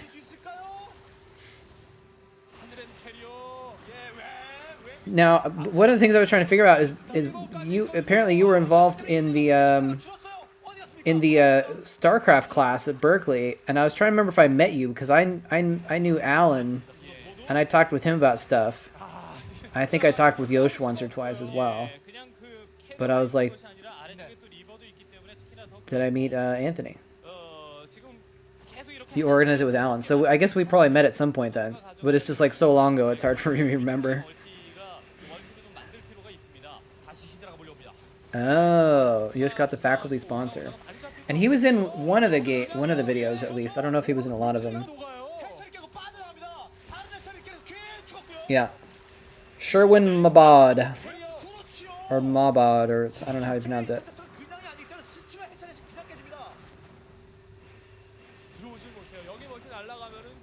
He took it in a funny direction the first semester. Was there more than one semester of that? I didn't know that. BC was winning with Reaver, Sair, Carrier with Disruption Web, by the way. And I mean, like, I don't know what else. I don't know what Jaedong could do. What do you do against this? Well, I guess you wait for his Reavers to not get picked up. Oh, he had a moment and he missed it. Plague is good, but like, how do you take control of the air? Like, there's no. It doesn't seem like there's any way to take control of the air. It became a calculus and physics class? Second semester, you're like, dude, gaming. Oh, Challenge versus Rock was pretty epic, too. That's true. From surfacing tutorials to playing 2 games of StarCraft and sending us replays. Dude, it's a good thing you've put him on the straight and narrow there. Because I remember it had a lot to do with like game theory, and like he wanted to think of it in like very conceptual terms. I didn't realize it was that, like, he got that in depth with it though. That's really interesting. Huh. It became a calculus class. Play 2 games of StarCraft to send us the replay. Imagine if that was your homework. Imagine if that was your homework. That'd be epic. Oh man, I'm kind of tired. Is this game ever gonna end? That's actually, we don't have too much longer. We get DTs in here now as well.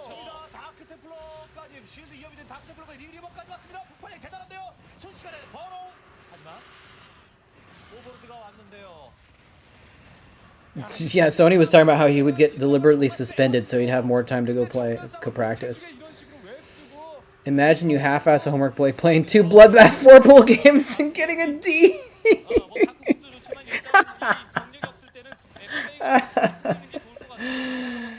Oh, that's funny.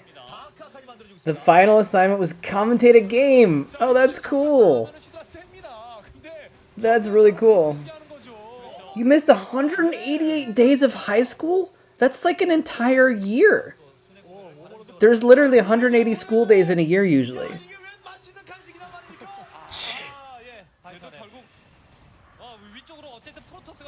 The Dark Archon! Don't kill the Archon! He's gotta survive to do some epicness.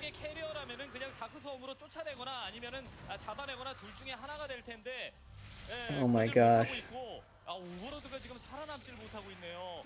There was an Up Magic game that ended with BCs versus Devourers. I don't remember that one. Oh, that's a nice Plague on a lot of Corsairs there.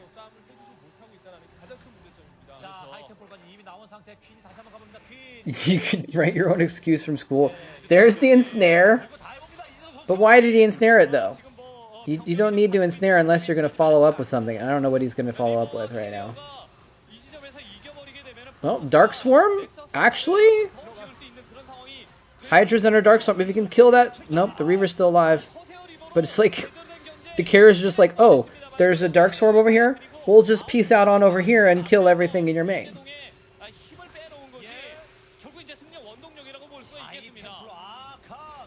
This is the game that broke the matchup. Hydra... What do you mean by Hydra targeting? GG. Like targeting Hydras with Scarabs or something like that? What do you mean Hydra targeting exactly? Jaedong doesn't even know what happened. Look at his face. He's just like, I don't know. And you can tell he put a lot of effort into it. Look at his face, like he's like sweaty and everything, but he's just kind of like on his face. You can just read like, "WTF do I do?" Like, what do you do against that? I can't think of a point in the game where like Jaedong could have theoretically done something about what Bisu was doing, you know? Unless he tried to do some air switch earlier. If he used that queen earlier, maybe did some sort of epic, I don't know, man. You have to base trade? Yeah, I guess so. Anyway, that's awesome. I wish the ensnare had done a little bit more, and I wish we'd seen some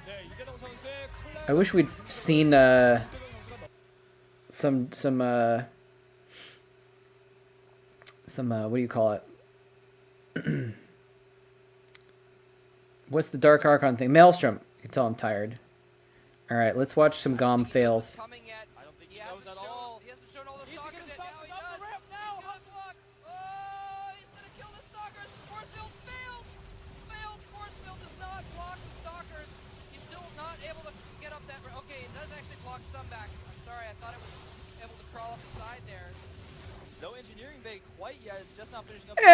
Tons of damage, especially because these Marines. It looked like it blocked, or didn't block. Okay, I take it back. One Viking does pop out. There are no Vikings out other than the one. That's kind of funny, actually. Oh, he doesn't have any scans. He doesn't have any scans. Scans. And now he's going to main. He could get the greater spire. Oh, it's actually at the expense. Oh, excuse me, your excuse. Such a nub. These aren't even that big of fails. Not even really able to defend it. Hold on a second. Can we upgrade the quality on this one? No, this is 360p is the most we can get on this in the StarCraft 2. Oh no.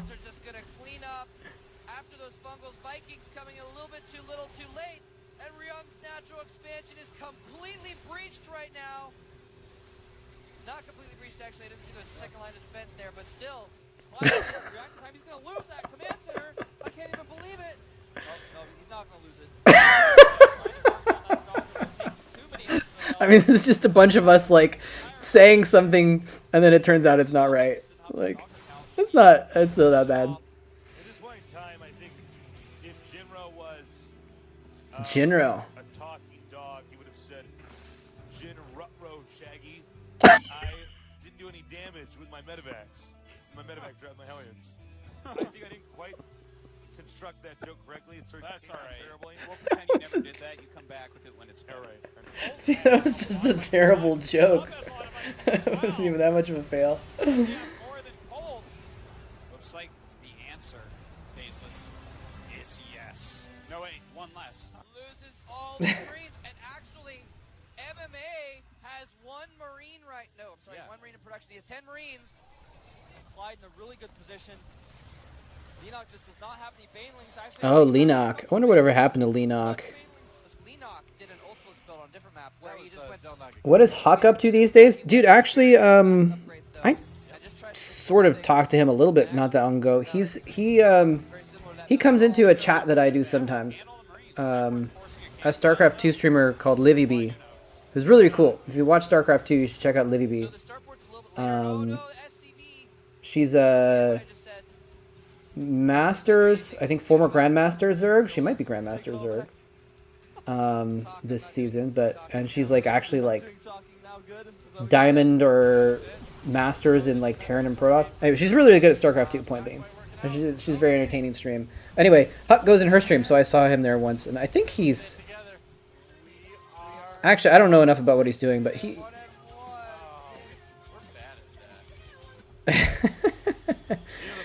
Huck's around, though. He's doing something. He works for Kraft. Okay. Wait, hold on. I missed this one.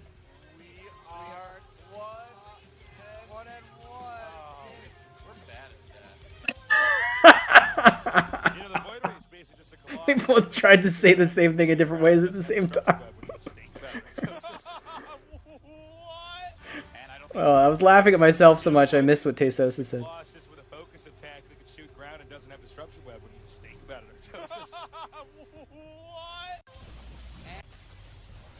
All right. Let's say it together. We are one and one. Oh, we're bad at that. You know, the Void Ray is basically just a Colossus with a focus attack that can shoot ground and doesn't have What? And I don't think he's going to Reaper's going to Tasis is like, a Void Ray is basically a Colossus with none of the aspects of a Colossus. He may not. And it finishes. Bailey's crashing into the planetary canopy. Oh, wow. Turrets and Vikings driving the Mutalist somehow. And MMA has just taken the supply lead for the first time in this game. Lost it for a moment as well. It's so close though right now. Spire on the way. I wonder if he's going to wait for Bane's speed to actually go. Been cool to have a special event where the players casted the casters playing each other. We kind of did that once. There was a Team Liquid versus Star SC2GG event where me and Chill were casting games with people on both sides, and some of them were casters. So. See the edge and blink. Don't think so. You would need something to gain vision. That's the thing. And well, let's see if he can get up there with a single stalker. How's he gonna do this? Because he doesn't have any way to see up there. No, he does. He had vision of the edge like I thought, and now he gets all the stalkers in. More stalkers blinking across just. That was actually tricky to see, though. I think the pylon could see a corner of the other side. I think that's why. That was cool. Wow, I don't think He just blinks in and he's like, "Oh, I win now," because he didn't know I could blink over here. That pylon barely had enough vision. well I think maybe it was a unit on the edge. Oh, was there a unit? Yeah. I think there was a unit because pylons don't actually give you vision. All right. Fail. Good stuff. That was funny.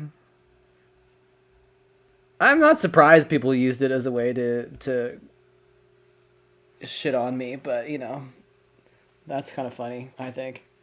Most of those were just funny. Now you know why I want to back up. Yeah. Old SC2 Season 1 maps were terrible. Oh my god. What was that one map? It was like a city map or whatever, where it was just like, it was like the spawns were like half a screen away from each other or something like that. It was insane. And like, I remember Marine King Prime just like all in rallying Marines, and it was just like, I don't remember. Anyway. I think I'm gonna call it a day there. I am kind of tired, but thank you all for joining me, and stick around for a minute. If you're on Twitch, we'll do a little bit of raid. We'll find someone fun to raid, just to show some love to someone else on the Twitch. And but thank you all for watching. So again, I'm going to be trying to do this regularly again. Saturday afternoons, Wednesday evenings. And then after that, Saturday afternoon. And then after that, Wednesday evening. And then after that, Saturday afternoon. And then Wednesday evening. It's kind of the plan. We'll see how it goes, because I might be traveling again at some point. But at least for the time being, we're trying to get back into the schedule. And then, you know, once I end up moving into like my own place someday. Metalopolis! Thank you, Samurai Panda Gaming. That is exactly the map I was trying to think of. That is the one. Crossy? I don't know who that is. Croissant? CROSSIE.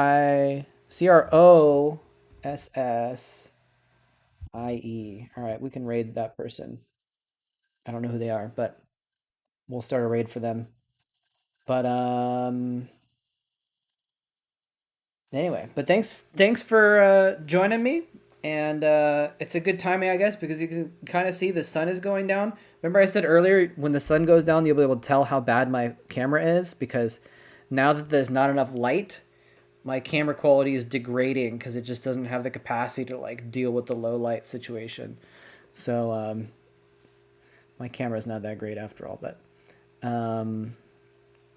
anyway, thanks very much for watching, and hopefully I'll see you guys again on Saturday. And got YouTube videos just up recently, and we're going to put some more YouTube videos up this week as well. And thanks, Fleeting Dream, for stopping by and filling us in on some more details about the StarCraft class, since we were talking about that. But and thank you for the follow there, Alex Price. If you are new to the stream and you want to watch some more old epic pro StarCraft VODs with us, go ahead and follow. And I'm going to do some other gaming and stuff too, especially once I get settled into a new place. Someday I'll do some like streaming of my own games and stuff. But it's always good to have people along to watch some games together. So thanks very much for watching, and we're going to go ahead and hit that raid, and GG.